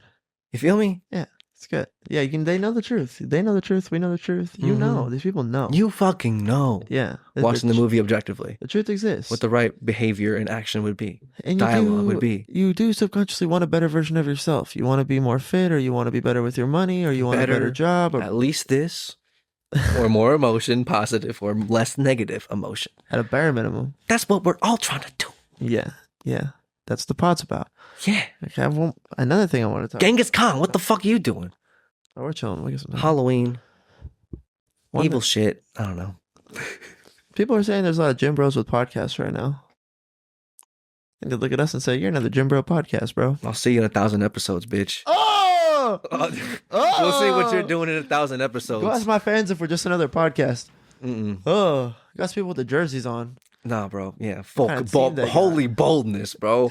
I know what we got this fruit, bro. This fucking crazy life is a possible thing. People would say that I guess like Justin Bieber has like a crazy life. Like, did he necessarily like create that? Or like, is that just like some of the stories that we're like given, and like we're living in our own story, and we don't have to look at other stories and wonder if that's my story. There's the maximized version of your story based on whatever it was, whatever it has been. And there's like, it still could be the best thing, craziest thing you've ever seen. And all the preceding chapters will like be justified and make sense towards the end. Yeah. And however you are able to determine and look at your own story and narrative and see that as what is happening, believe that is what is happening, think that is what is happening. Because the story will give you bullshit, counterfeit reality. It's like, that's not true. That's not true. Like, yes, I feel this fear and anxiety over this thing, and it is important. I need to address it, but it's not going to kill me. I will come through. I'll do the thing. I will get the ideas that will give me the results that will conquer this thing. And you fight little of those all the time. And one of them is like the health crisis, or your health crisis. It's like, you are dying. You need to take care of that. Get some vitamins. Make sure you don't die, and eat and drink water. And then there's like taking care of your body, and like, or like also the hygiene, brush your teeth and shit. Your fucking mouth pain's a bitch. Your eyes, your eyesight, you gotta deal with that. Your fucking fingernails, your hair, you gotta wash all of it, clean it. But you don't have to take care of any of that. Right. But that's what we're doing here as a baseline. So it's like, we have to try to figure out what we're going to do going forward in that direction. And then also everything else. I forgot why I started with that. It's okay. We're swinging for the fences on this episode, bro. That's cool. That's cool. Not being an expert. Holy boldness. Counterfeit. It's counterfeit. There we go. It's not true reality. And what is the true reality then? It's like that, because that Jesus came down and died, we can feel like we can do the fucking, we can fight the thing and win. Whatever the thing is that calls you to not pick up the second piece of trash, or at least the piece of trash that's like right there for you. It's like super easy. The low hanging, what's something that you could do, that you would do, that you can do like right now? It's like, fucking, okay, I can do this. I can fit this into the schedule. I can make this happen. And I'm not losing too much of my baskets. My baskets. My baskets. No. No, but I'm with you. I think everyone's going through this all the time, Yes. constantly. Yes. And some people have learned to ignore their call. Some people are embracing it more than others. I think the Christ-like nature of what we're called to do. The other thing is just to be authentically yourself and organic long enough for that thing to mature and ripen into something that can navigate through the world is what the fuck is happening here. And I think we get a little access to see the strings that are pulling us when we get on those super mega multivitamins, and it puts you into that, like, what's controlling me? Like, what's influencing me? Or like, what do I need to like address through action or through what needs to be done next? And it's like, then you're like, whew, back in the story. You're like, oh shit, this is something happening, coming down or being projected through. This is the result of another process that's ongoing. And we're trying to look at that ongoing process that's producing this ongoing moment process. It's like the thing that's generating the moment, I can like kind of see it generating the moment. I'm like trying to figure out how those gears are turning. And that had like God is the thing, literally by definition, is the thing outside of your conceptualization of how whatever your limit is. It's like, oh, you can't. Like the video game characters are not going to question the fucking creator of the video game. Right. I guess they do in like Black Mirror and shit, you know? Right. They express that idea. Rick and Morty gets to some crazy ideas with it too. Yeah. This abstract thoughts representation of what's going on here We sometimes. question God, you know? It's a beginning of, or I guess it's the fear of God is the beginning of wisdom, right? But wrestling with them. Right. What's the right thing to do here? How can I make this better? At least this. And then what do you determine makes it? What is your definition of what's more positive emotion? And maybe those things that are giving you a positive emotion, because you can't be just giving kids sodas and candy all the time. So then you got to battle with that. Right. And the negative emotion is like, these squats are going to fucking hurt. It's going to be awkward at work. And I'm going to be literally hindered. I pulled my back on Thursday doing some fucking deadlifts. And it was a bitch to drive to work. So sorry, bro. I gotta say, like, I gotta attach, like, be like, this is better. At least that, you know? Yeah. Or less negative emotion, you know? It's just like obvious, less pain and suffering. Less understanding the solid ground is like discipline, but it's like discipline is painful, but it's freedom. Mm-hmm. But it's not freedom. Freedom's freedom. No, discipline's freedom. In the game that we're playing, that's convoluted and difficult to understand, where people constantly burn their hands on the hot kitchen stove. And I think you're doing a great job of looking at the gears that are generating the realities like a farther down, leveled up version of like trying to play a wise game, trying to play your best game. It's like playing your best game can be you fucking up 100,000 times. At some point, you have to like try to express some wisdom. It's like, why am I fucking up so much? It's like, what is it that I'm not understanding? And then to go from like the second dimension to the third dimension of like, I'm not very disciplined. It's like, that's like a philosophy. That's like a theoretical thing. It's like you have money, you spend money, you have groceries, like those are tangible. It's like, but the way that you spend the money is undisciplined. It's like, the fuck does that mean? You know what I'm saying? Like you'd have to like wrap your head around like a third dimension. But what I'm trying to say, like an abstract thought, and then apply that in some way. Try to figure that out. That's also difficult to like apply. How do I kill that thing, or how do I beat that thing? Right, now you have to fight a dragon. On top of just like understanding that there's a dragon in the first place that's like burning down the village of your life. It's like, fuck, that's just a lot. That's a lot. But that's life. That's what's going on here. That's what's happening. Yeah. So you've done a great job of like realizing you're like in an Oculus Rift and you need to understand abstract concepts and then like develop some kind of gear to take into these dragon fights with you. And then you're like slaying a lot of dragons. It's like, holy shit, this guy's killing a lot of... Some people don't even know there's dragons, bro. It's fucking crazy, bro. It's got fucking bodies in the garage. Yeah. It's a lot of dragon scale stuff. Yeah, that's the fight, because once you decide to do the extra mile, that's what it is, the spirit of doing the extra mile. By your own definition, in your own story. And then the thing that stops you from doing that. Because why is anyone trying to fight anything, you know? Why are we not just all chilling, trying to make everything better for everybody? You know? We get convinced of stuff. Because we could talk. Because we communicate. Because people try to manipulate us. Yes. Yeah. I guess that Duncan and Joe were talking about this, alluding to it, the idea of like demons. And Joe's like, I'm not sure about demons exactly, but there are definitely evil thoughts and thought patterns. So evil mind our brains, and then our minds, evil mind energies that can infiltrate us and then make us act something out that we would determine to be heinous based on the golden rule of I wouldn't want that to happen to me or to anyone that I care about. You know? So it's like, what? Yeah, there's something there that is producing, not inhibiting, whatever, like infiltrating Yeah. us. I think part of it's like the malfunction of a brain sometimes. Like, Sin. yeah. Whatever that means. I don't know what it means. Right. Sin. Yeah. Like, The thing that separates us from the moment.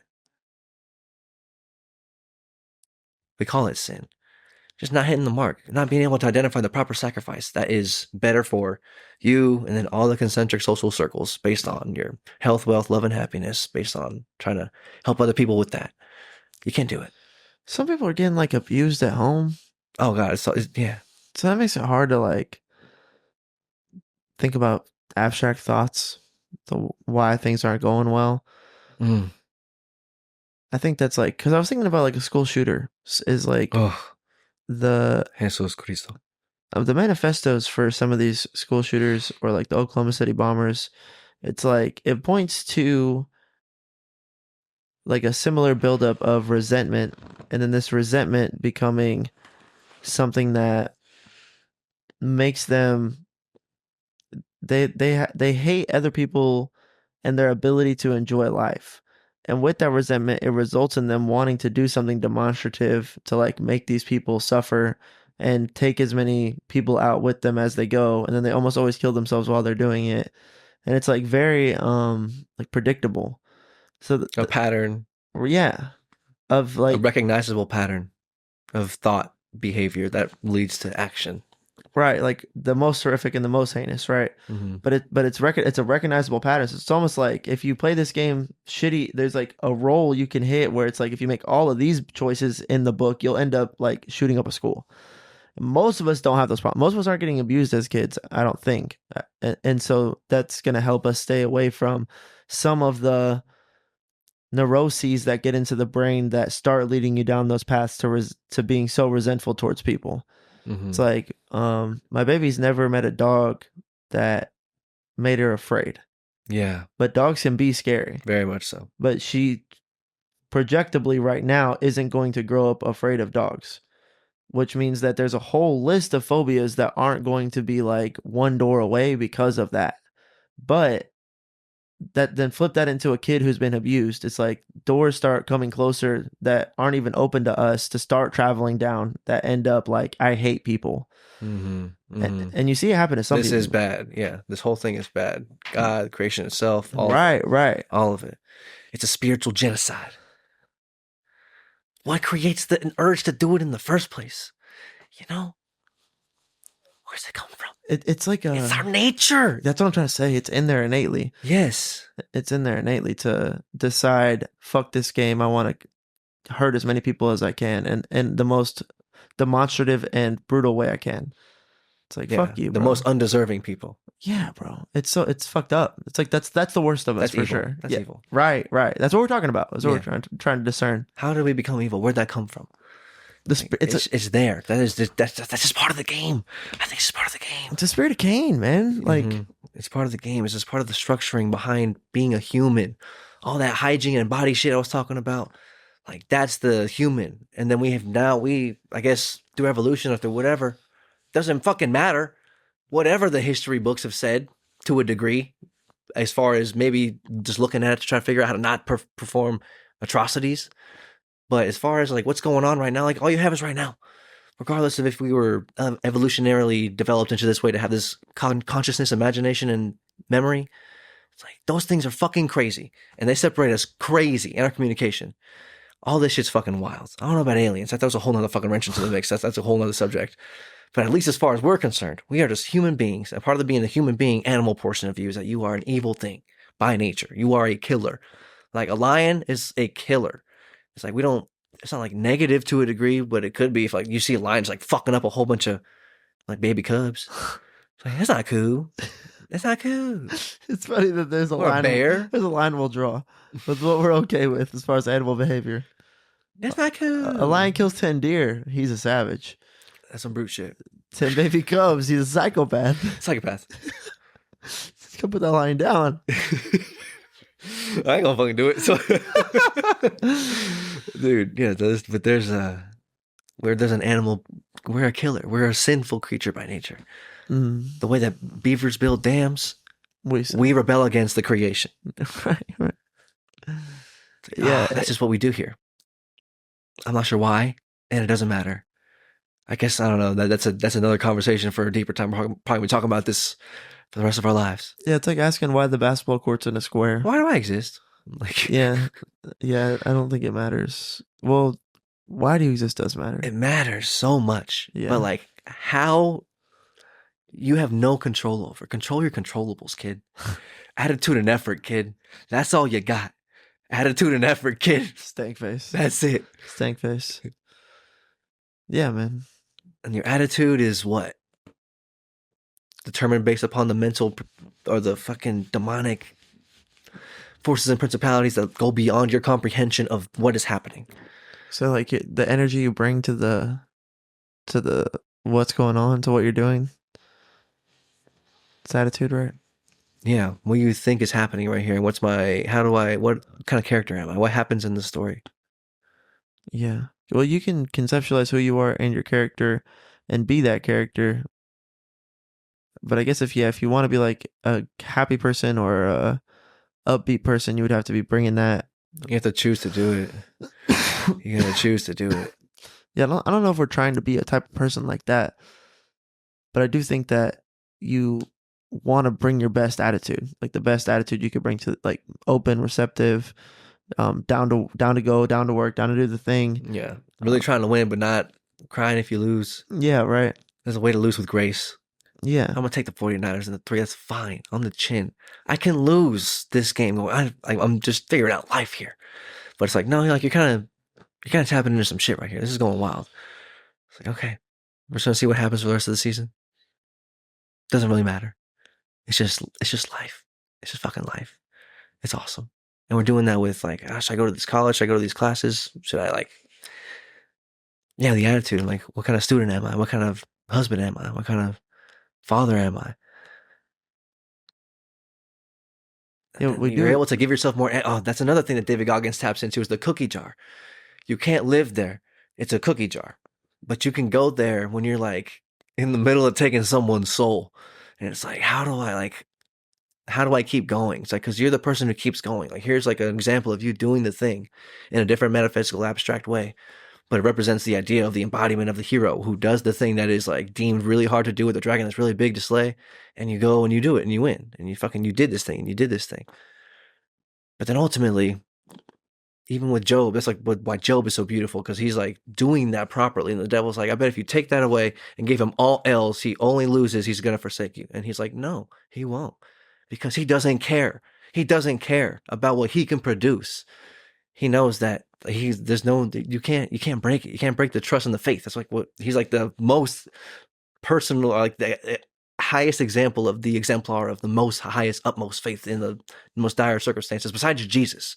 Pretty much is like Job's role in the Bible, as far as I can tell. And I haven't even read it yet, but I just know like that's like a David and Goliath, like Adam and Eve, like a tropotypical story of one of the Bibles that everyone kind of knows about. Job gets fucked. Like, that's just what kind of happens. Yeah. I don't know much more than that, but he doesn't lose faith. That's like based on the fucking stacking the weeks and getting the good shit and having the good body, and then you can fucking get hit with cancer, or you get hit with die in a car accident. Super fit, like ultra marathon runner, whatever, or like not even like that dire, but it's like break your leg or some shit, whatever. You know what I'm saying? Yeah. It's like, it doesn't matter. Like playing football, bro. You know what I'm saying? Like, you're gonna get hurt. Fighting in UFC, like you're gonna get hurt. But you're fucking just like, I'm doing this, man. This is worth my sacrifice. It's worth the time. Yeah. For whatever reason. Yeah, I think, well, Job knew too. It's like the positive feedback loop is very real. He was extremely blessed. He was someone who's experiencing a blessed life.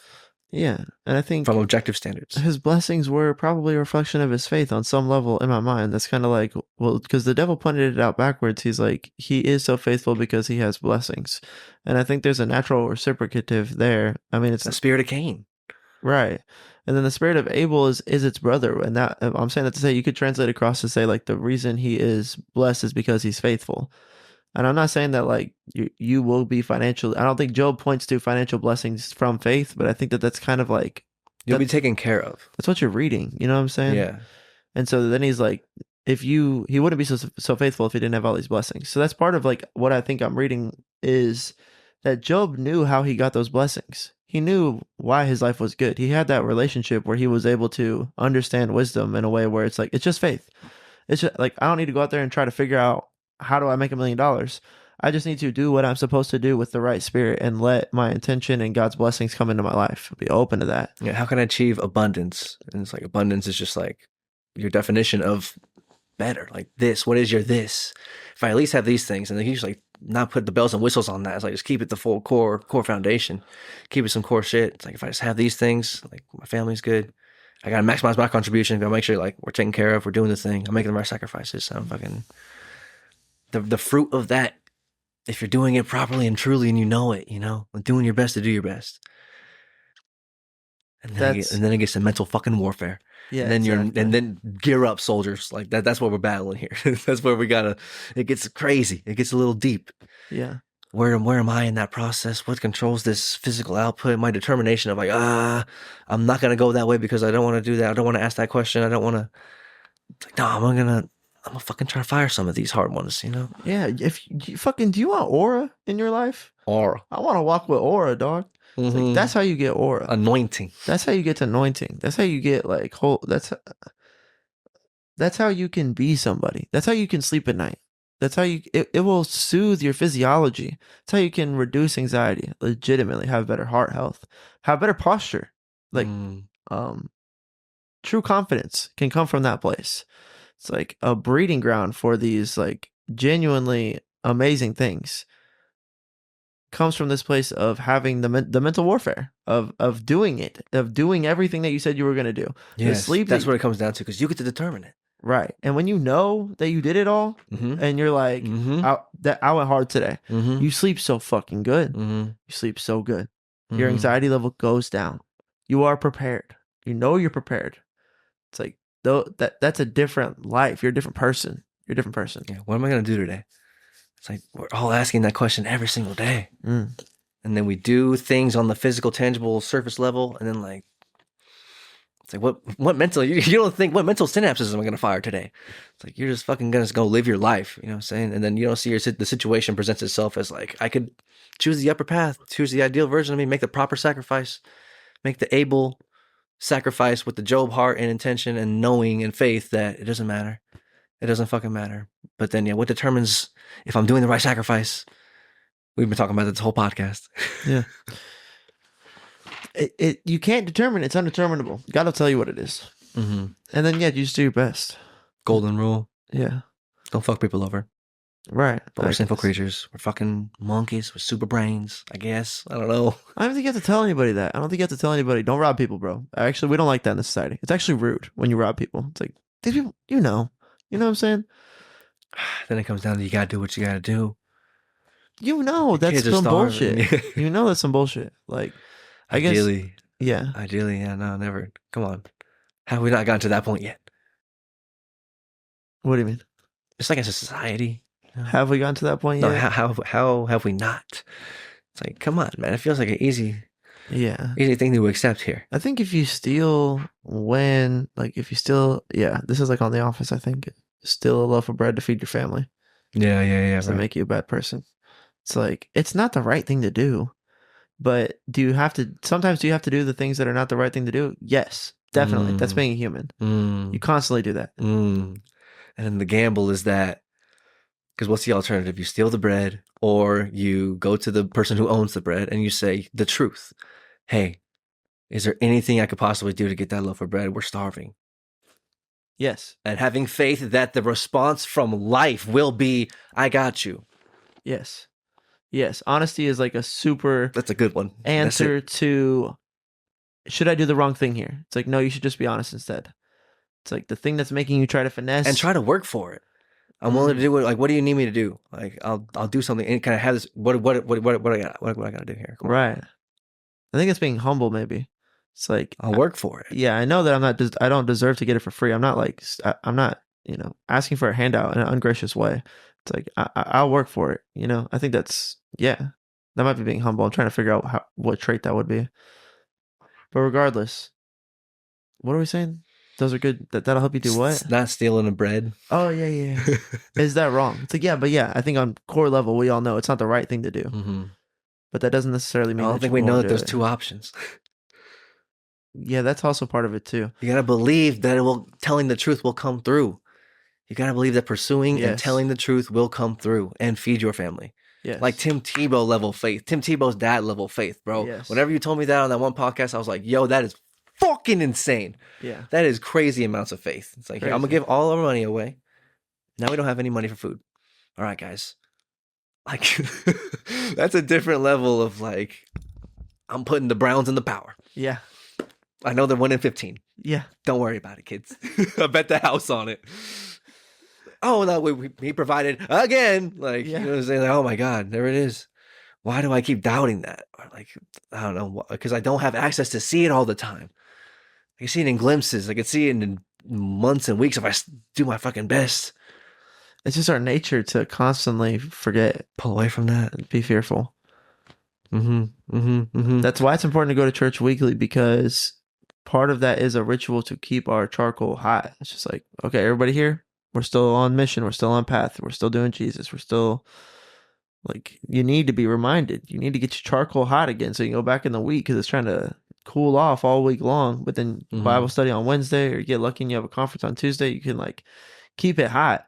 And I think that's what ultimately makes you melt through difficult tasks. Perceived circumstance. Exactly. Yeah. It's like, oh, I gotta go to the gym, and I gotta go to the daycare, and I gotta go to the grocery store. I don't have any food prepped, and I need to be able to make food. It's like, I think when your spiritual charcoal is hot, you're just like, it's different, because you're really on task. You're really like on mission. Yeah. It translates like, But all those things are there all the time. it's like church is about life. Church isn't a TV show about fantastical things. It's like you're there for like, it's your life. All these lessons are for your life. So then when you go into your life, you're like, well, I was just talking about all that. I guess I care about this. I guess I give a fuck. But so that's like, Yeah, because you have to eat the fruit. You better give a fuck. Otherwise, you're going to be eating shitty fruit. that was like the great question from the beginning of the podcast. Is I'm like, do people give a fuck? I'm like, well, anybody that goes to church claims that they do. Yes. That's what we're talking about there. Mm-hmm. Mm-hmm. It's worth it to pursue the path of trying to be a good person. Bare minimum golden rule.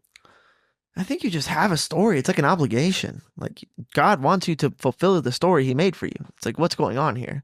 So if you're not doing that, he's kind of like propelling you to do that, you know? Mm-hmm. So I also want to propel you to do that. It's like, that's what we're doing here, in case you didn't know. It's like, you have a story for you, and you got to pursue it, and it's difficult and hard, and it's predicated on stuff that only you can discern. Like, what your best is. Only you could discern that. So you got to find your story, find the narrative of your life based on like your parents and what happened to you and where you're at. It's like, how did you get here? And then how do you feel about that? And then where do you want to be? And then Jesus Christ will get you there. Mm-hmm. So what can I do today, right now, to help me get there a little bit? Definitely. That's all you got. And that's then- all it'll ever be. And build out your week, and that's all you can do. Build out your week, start it with church, or end it with church, whatever, however you want to say that. Yeah. Yeah. Perceive that. It's on deck. Regardless, build it around that. Right. That is the rock. You know what I'm saying? Totally. We are the church. That's what Pastor Ed was kind of talking about, like the idea of like the church is going to be, or in the rapture or whatever. It's like the church, capital C church, is like we all people who are doing this thing, showing up, saying I give a fuck, and who really do give a fuck, and who won't be turned away and say, I never knew you. Like, we will disappear, or whatever the scriptures exactly say, you know. But yeah, like we're doing that. We're trying to build it around that. That's like your week. It either ends with Sunday or starts with Sunday. Regardless. It's like, that's as far as we can get. Just build it in the moment. Just do it. Try to know your story. Yeah, you were talking about identifying your story, breaking it down, like the past authoring Jordan Peterson recommends. Right. And then trying to figure out, how did I get here? Like grade school, middle school, high school, whatever. Like however the epochs he talks about, like pockets of time that are formative years, or it's like what happened in your story, like your chapters, and then try to figure it out, reconcile with that. That's where the super mega multivitamins come into play sometimes, a lot of the times. And then you're able to reconcile with that and then build your story out more consciously, intentfully, knowing what happened, or like being able to, because Jordan Peterson talks about it as such, like that if you're able to think about, or if thoughts from more than 18 months or a year ago, 3 years ago, whatever, like are still pulling you back, like emotionally, then there's like a part of you back there, like a part of the thing we were talking about earlier, the mental principality, emotional place, fucking demonic forces place that's going on here. That is our mind, like that place. Part of your charging power or part of your energy units, Joe Rogan talks about, are like not there anymore. They're back, and you can always get them back. Because like, what gives you the ability to like forgive or to forgive, pretty much, and be like, give yourself the grace you're talking about. It's like, because Jesus died for me to be able to say that yes, I can do that. Right. The Holy Spirit that's like rose him from the dead is the same thing generating your entire experience. And it's like, I can forgive you for this. What can you build now going forward? Right. And it's like, it's so daunting to try to build anything worthwhile. And it's like, it doesn't matter, because either way you're building something. And what are you building your altar to? Like, you're doing something right now. Like we give the daily sacrifices, our time. We're all using time. What are you using your time towards? Yeah. What do you think is helping a good use of time? Yeah. My sister was telling me the other day, she said she woke up and the first thought she had was something like, none of this is worth it. Like, this energy exchange I'm about to go make, not worth it. This game sucks. And then she was like, that's a bad thought. I don't want to have thoughts like that, you know? Like, maybe I'm just being kind of like bitchy and tired, and I don't want that to be how I start my day. Let me go try to start my day better. But I'm like, the presupposition was, I mean, that's pretty poignant. I think a lot of people can resonate with that. And I'm like, I felt that. You know what I'm saying? It's like, this game sucks. Like, I don't want. It's daunting. yeah. I got to take care of all of these things. There's not enough time to do all of these things I need to do. Simply not enough time to do the things that we need to do. Oh, would you like more time? Please. Never. You get more sleep. You get less time. Never. Like, we lose 8 hours, 5, 6, 7, 8, 9, 10 hours, whatever you're sleeping. We lose some of it. You have to, or you'll die. Oh, if you want What the fuck? If you want to optimize your life, what you should do is lose the most time you can. Just go nonstop all the time. Don't sleep. Work on. Go. Oh, sorry. What were you saying? I'm saying you should get a good night's sleep. Which would mean if you want to maximize the time. Yeah, which means you would lose the most time that you could lose. Mm-hmm. But to optimize your life and your day, I think you should get like the most sleep you can get. Maybe not like 10 or 11 hours, but like, once you fall, there's a equilibrium and a harmony and balance here. A line we're trying to walk. It's not like it's like a straight and narrow. It's like, it's easy to fall off either side. Yeah. It's like hard to fucking just tightrope that shit. No, just fucking tightrope. It's life. But yeah, you would think it's like, that. It's so hard to fucking tightrope. I can't tightrope forever. It's like, no, you can't. You can't do it. You can't tightrope forever. You can't do it by yourself. No, yeah, but there's a net. There's a net, and yeah, you don't have to do it by yourself. That's the crazy part. You don't have you have the bar or whatever. You know what I'm saying?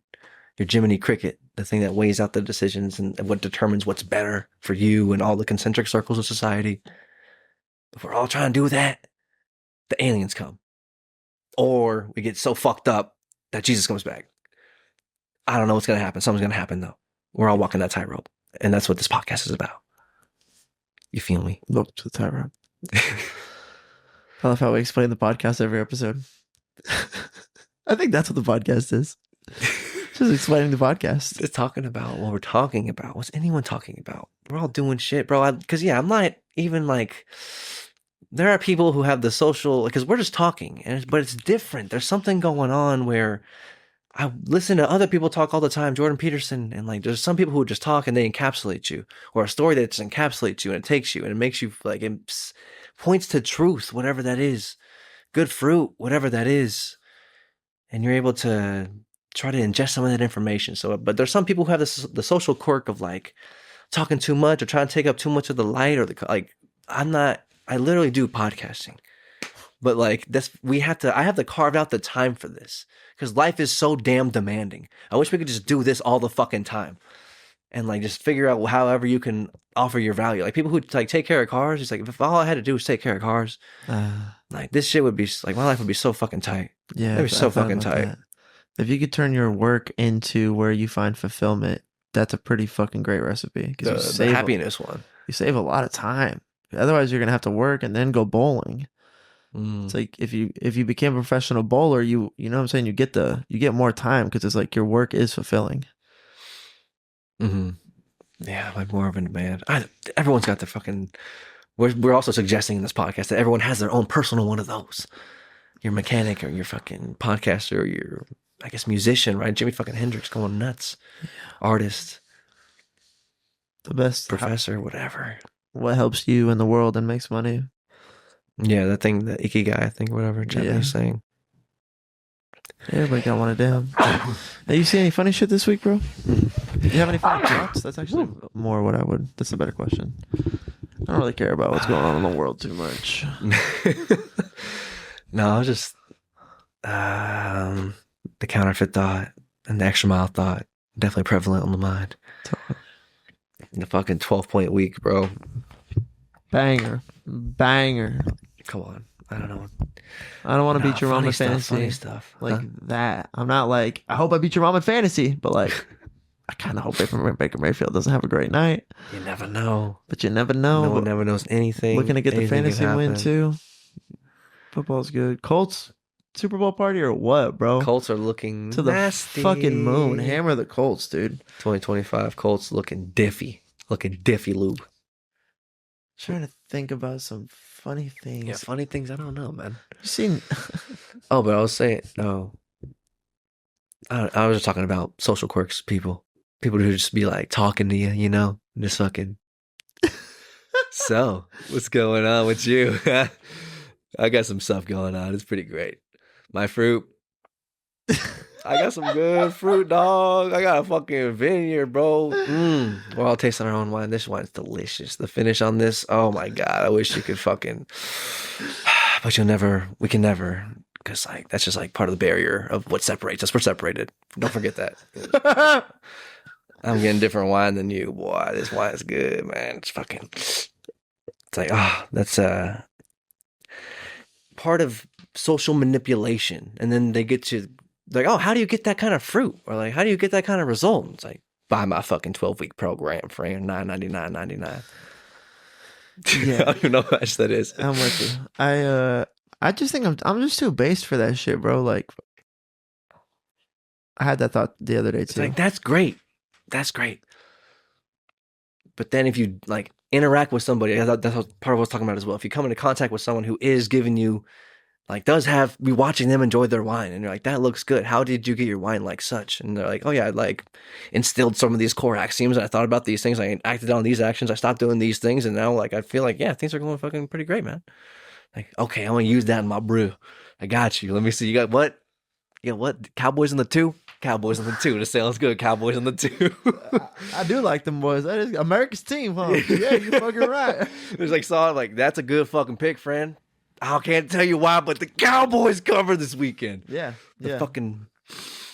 I had that. Ravens. You get glimpses. We get glimpses. Yeah. We get glimpses. Sometimes we can do the right sacrifice and like we can objectively say, that was the right sacrifice. I fucking did it. Yeah. That was a good day. I did that shit. I wasn't perfect, but I was pretty dang close. I did pretty good.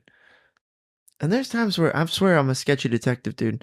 It's just like, there's one part of it, True Detective, where he's driving down the road and he's just like been kind of describing that he zones out sometimes and he's in trances.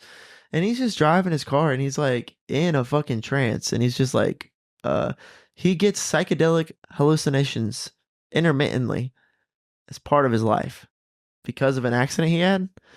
So that's just like, this person just trips all the time. And so he's just driving and tripping, and he's just like, that was a flat circle, man. That was a flat circle. Go around a long enough way around the side, you get back where you started.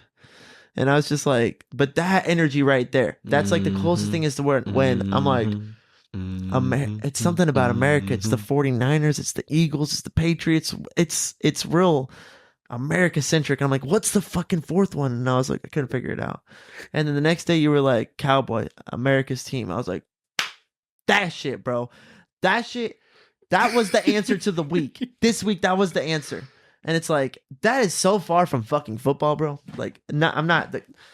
It's so indiscernible. And I kind of pride myself in being someone, or like, if you ask me what my favorite TV show is, that's a good question.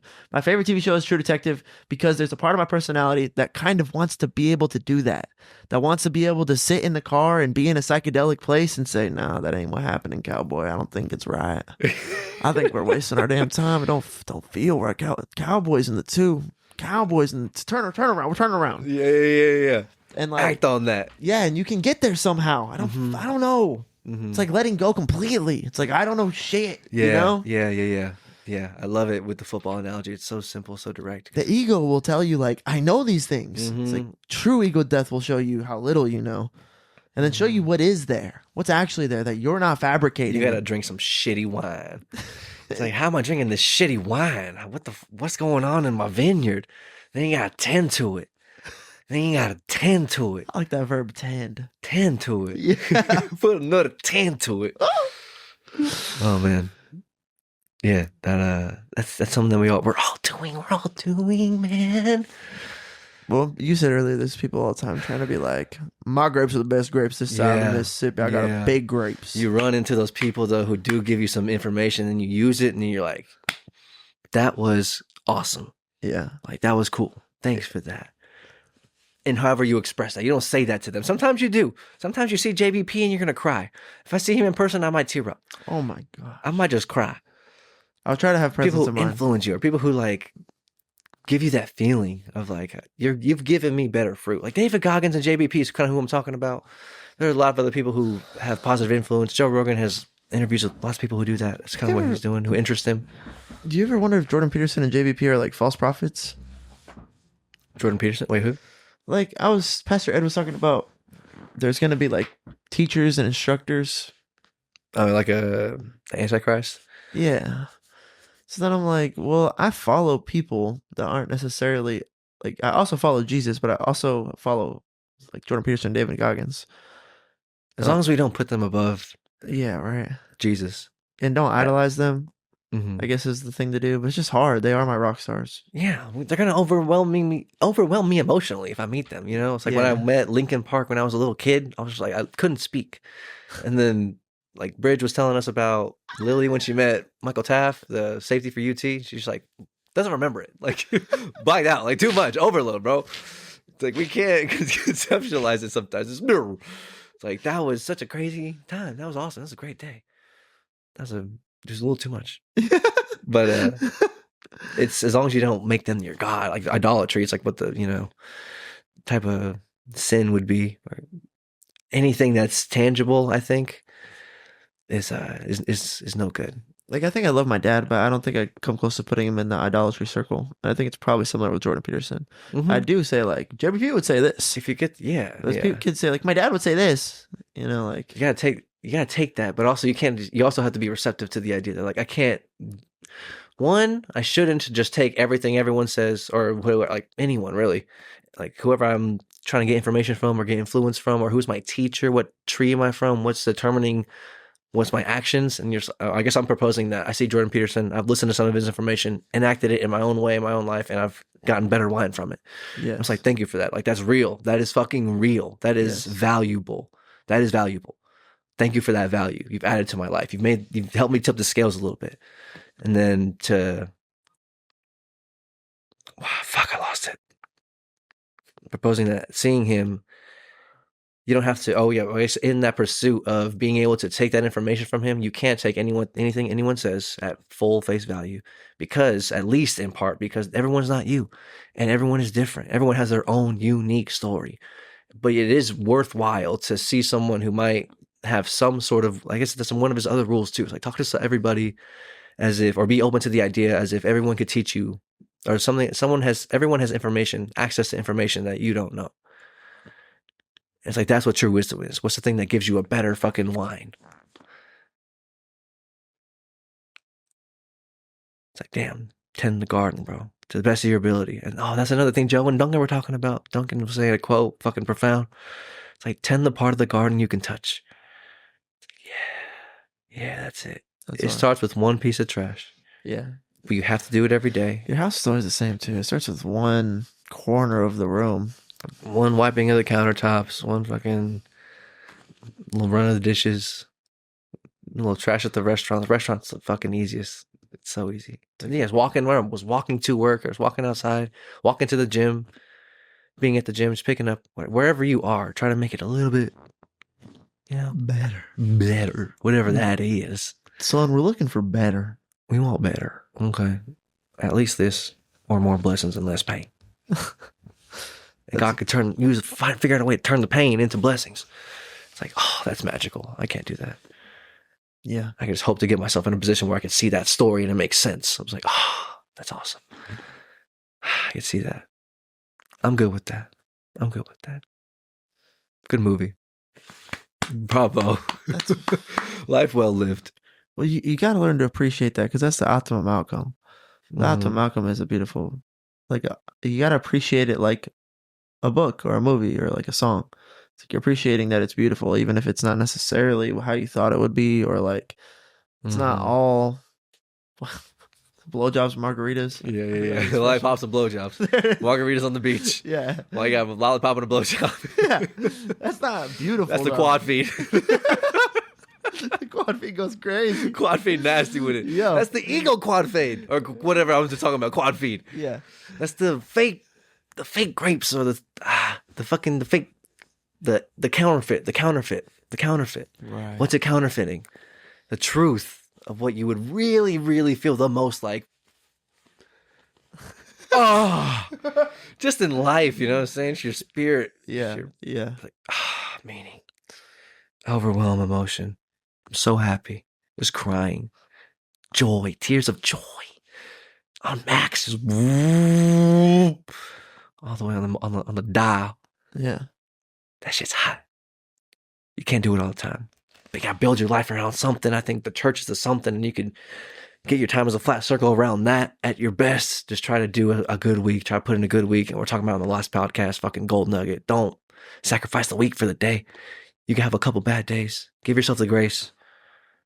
You have to, because you just can't, you literally can't do it. We're going to fuck up all the time. It's hard. You could do your best though. And you could have an objectively like, I did my best and I did it.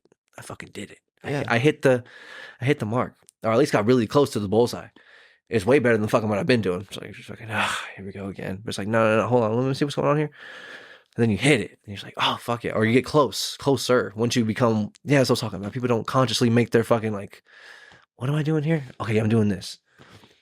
But even the best people who are doing this, it's like eventually you have to let go because you're trying to create an outcome. But like the outcome that's best for you is you don't even know. We don't even know. Right. Because we're limited. Right. But you can have a relationship with the master of outcomes. Yeah. The one that made you. Yeah. And you're playing an outcome. Yeah. Man, we're fucking out there on this one. Dude, I keep trying to like find a space to say something funny, but it's just like not the vibe. I was thinking about how comedy kind of gets you, like, if you're a comedian, you can talk about this stuff and it's not like you're trying to be an expert. If you make jokes in between, it's like, no, they're just funny. But that's kind of what we're doing. Yeah, for sure. It's definitely what we're doing. We're just not like technically comedians, but I think it's still like a comedy podcast. Yeah, I remember thinking about that as people, like working with people. Like people have different weird social tendencies. Like, what are you gonna do whenever I see you drinking your wine? You know what I'm saying? You're always drinking it, but like then I see you drinking it. It's different. Now you're being observed drinking your wine. It's like it adds an extra level, add a layer. I don't know. Wait, your wine's a metaphor for like your life outcome, your fruit. Right. Well, when I was talking about trying to explain, like, you are doing something that you don't know how to do, and that's part of what's going on here, is like eventually you learn how to be observed as a person. So like I would say like a really well mature, rounded out Añejo person would be able to like be observed, just like enjoying their life, and it's not weird for them. You know what I'm saying? Yeah, 100%. But then, 100%. Whenever you're a kid, you're super shy and nervous. At least a little more, some more than others, but totally more understandably so. Yeah, and certain situations adult will make you more nervous than other ones for like no reason, and you got to learn how that is childish. Yeah, 100%. Yeah, and we're trying to grow up on some mature level. on that. Yeah. Mature, yeah, that's the right word. So there's a lot of things that Añejo. yeah. Dog. That's what I'm trying to point to, is like there's a father-like quality that you have to give yourself because you are a child that doesn't know what the fuck you're doing, and you have childlike tendencies. And that's hard to mature all of those in the right way that you can. But that's like literally what's going on here. Or you and everyone around you is going to have to suffer for your childlike tendencies. And those get fucking annoying. Yeah. Yeah, dude. But But yeah, it takes some grace because it's like you don't these children literally don't know. Like, there's kids. you know what I'm saying? That's what we like. That we hold on to that. You know, we're always in a state of like can't see beyond our scope. We can't predict exactly what's going to happen or what to do next. What's the how do I create the ultimate optimum outcome? It's like try to go the extra mile. Like you gotta set up some fucking lenses to look through life whenever it presents you with a situation. And it's like, what's the optimum sacrifice? And it's like, okay, with all my axioms I have here, it's like, this is you'll see it. It's like, oh, there it is. Go that way. So you're in a fucking spaceship. Yeah. But go that way will turn into, I say this, or I go this way, or I turn around and get the trash, the words come out of you. Yeah. Or the thought comes to you and you can act on it or you could not. It's like the dialogue comes to you and you either say it or you don't even see, or you see like the action that you could take and you don't take it. Yeah. Either way, it's action. Either it's like physical action or it's like the representation of word action or dialogue. Choosing to say ideas that populate in your head. Yes. Yeah, it feels like I have like options, like a Skyrim video game, like 4 options I could say. But yeah, genuine flow state, like I think that so at this point in my life, I can put myself in a place where it's like I don't know what's going to be said to me, but I can say something back in a way that's going to be beneficial to the relationship or the outcome that I want to have, which is that we're friendly with each other, things are going well, pretty much with anybody at any given time. But you don't start with that. Children don't start with that. It's like you have to like then it's what is going to be your methodology to get to the place where you can do that. So like I have a proclivity to be able to speak well, but then at the same time, I worked in a restaurant for like 7 years. So it's like constantly talking to people all the time. And it's also like nerve-wracking conversations with people that I don't know. Well, when they have expectations and I'm literally being judged. That cannot be met by anything I can do within my power. Yeah. I'm literally being judged at the competency of the orchestral nature of their night. It's like, how well did it go? It's going to be, I'm going to be judged on that and paid by that. And that made me be able to talk to people well because it's like overtraining for it, you know? Yeah. So now I can be like, and the consequence of not doing so is like that would in your conceptualization of life, it's like that would lead to worse wine of life, worse life wine. Yeah. It's like if I didn't like we're actively try to pursue this and be consciously intentful on this aspect of like this is important. You know it's just also awkward as hell. You know, you say like the wrong thing to a table and they're like out at dinner. And then, or if like a table gets upset, you know, it's like clearly it's like, oh fuck, that's not good. Their story. I'm an asshole in their story. I'm the asshole that's preventing them from having a good time. Damn it. Yeah, like I didn't even mean to do that, you know, or like just if it joke does, or like if you think something's gonna be funny and you decide to go for it, but then it doesn't land on the table, it's just like horrifying, you know. So, I was talking about everyone wants to be a comedian. Part of the people who are like socially doing this. Also, everyone wants to make people laugh. What is that? Comedy's so great. We do want to make people laugh, right? That's better, right? That's better. It's also like validating, like laughing or crying from laughing or crying from joy. Like that's pretty great. That's pretty fucking great. Yeah, that's where you want to be. That sounds pretty good. You want to be in that triangle. That's possible. People do that all the time. You can do it. It can happen. Happens every day. And you can do your best to try to facilitate that and make that happen. And then there's something that gives you the 99 day. It's both, but it's all on you. It's both, but it's all on you. Yeah. He's there. All you have is a little tricycle, bro. A little fucking kitty bike with little fucking kitty wheels. You're never going to pedal that thing to where you're trying to go. You're not. But you got it. You have to drive that bike. You got every day. You got to go put on the shoes and go to work and make my daily bread. It's like that's all you have, forever. It's like, but it's obvious to me now at this age that I'm never going to be able to put myself in situations where like it's all God. It's all God. Those things happen and they do come and crash down. It's like, yeah, I did mention to Bridge that it would be cool to go to a football game. They do spend years working for that company. You are like involved in the family. It's not like you're never around or anything like that, you know? So like, I guess we like did things that made an outcome happen so we could like maybe take credit, I guess. It's like, I did nothing to make that happen, bro. I did nothing to make that happen. For the level at which that day was so dope, it's like nothing to make that happen. One line of dialogue. Just one line of dialogue. What animated me to say that? It's like, I can't take credit for that. You know what I'm saying? Yeah.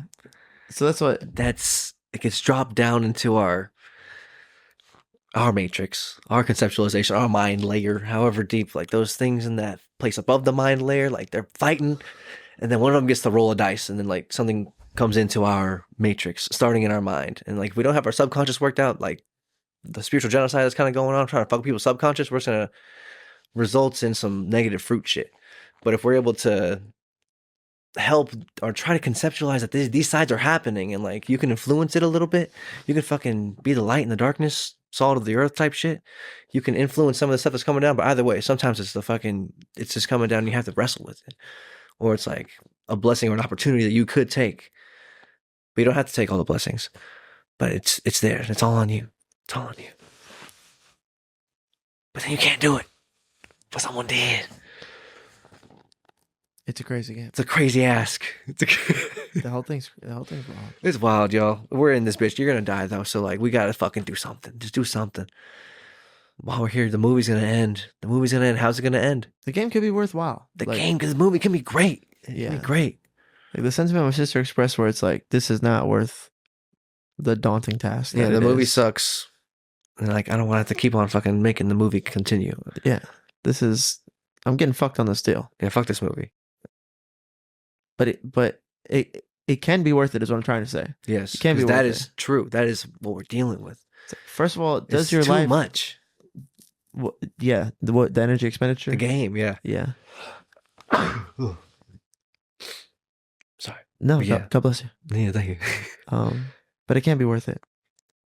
I think first of all, it's like, are you the person you want to be yet? First of all, before you decide you don't like the game, and then is becoming the person that you want to be a reasonable ask? For the most part, for everybody, yes, you can be anything you want to be. So, but you have to like kind of systematically get there somehow. So it's like, are you even playing that game yet? So you're saying the game sucks. It's like, are you even playing the game of trying to be the person that you want to be yet? It's like, does that game suck? And then there's more games that I would assume that you're probably not playing if you think that this game sucks. It's like, are you pursuing being Christ-like? Are you playing that game and prioritizing it at the top, which it should be?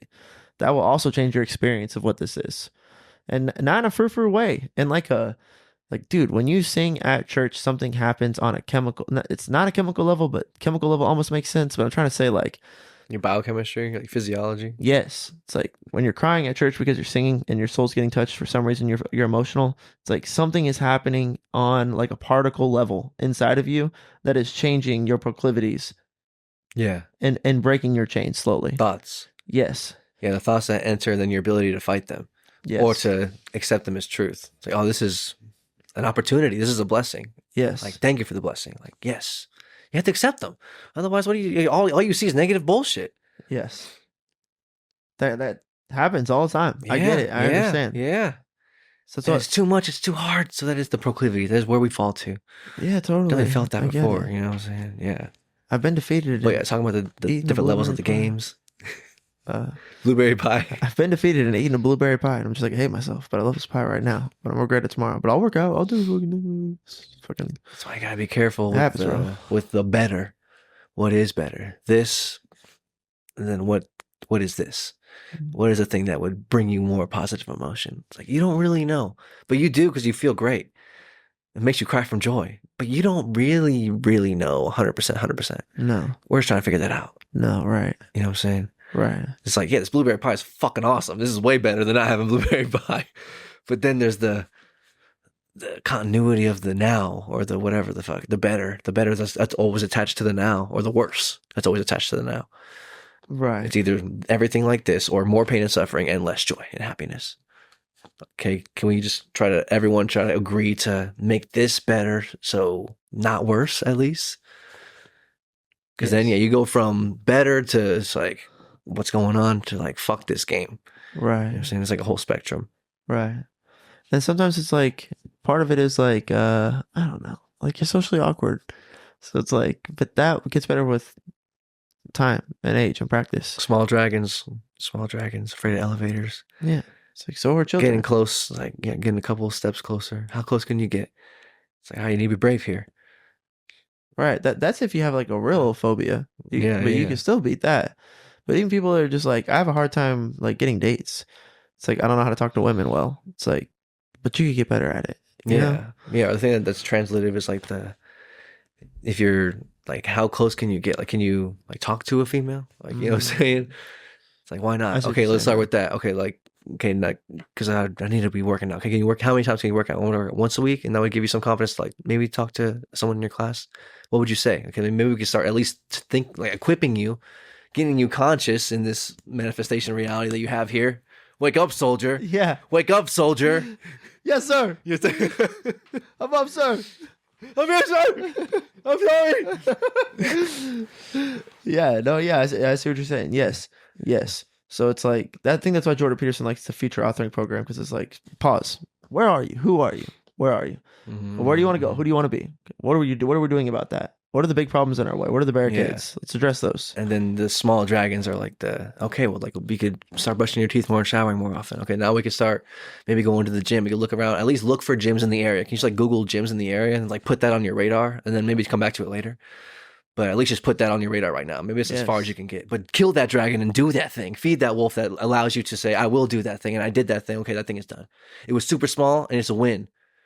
But it's a super small win, and it's almost it is minuscule in my perception and conceptualization of reality. It is almost nothing, unless I can fight that and give it like, no, I did the thing at least. And it's like, okay, well, I can do the thing at least and then go the extra mile. That's the fucking thing and it starts with the small dragons of like the elevator. I can't even get in an elevator. Let's start with 10 feet. Can you start with 20 feet? Can you even think about an elevator? It's like, what's the dragon? What's the smallest dragon you could possibly think of? And just fucking start killing those, bro. And then you can conceptualize like, what's a bigger dragon? Like, where else can I go venture out in this dungeon and see? It's like, oh shit, there's another monster right here. Yeah. But yeah, they start getting bloodthirsty. It starts with the fucking trash, dog. Yeah. So simple. We're just coming back around. Making the bed. Yeah, that's It's it. the same thing. Doing your laundry, showering, shaving. Take care of yourself. About that time. Yeah, we can start heading down.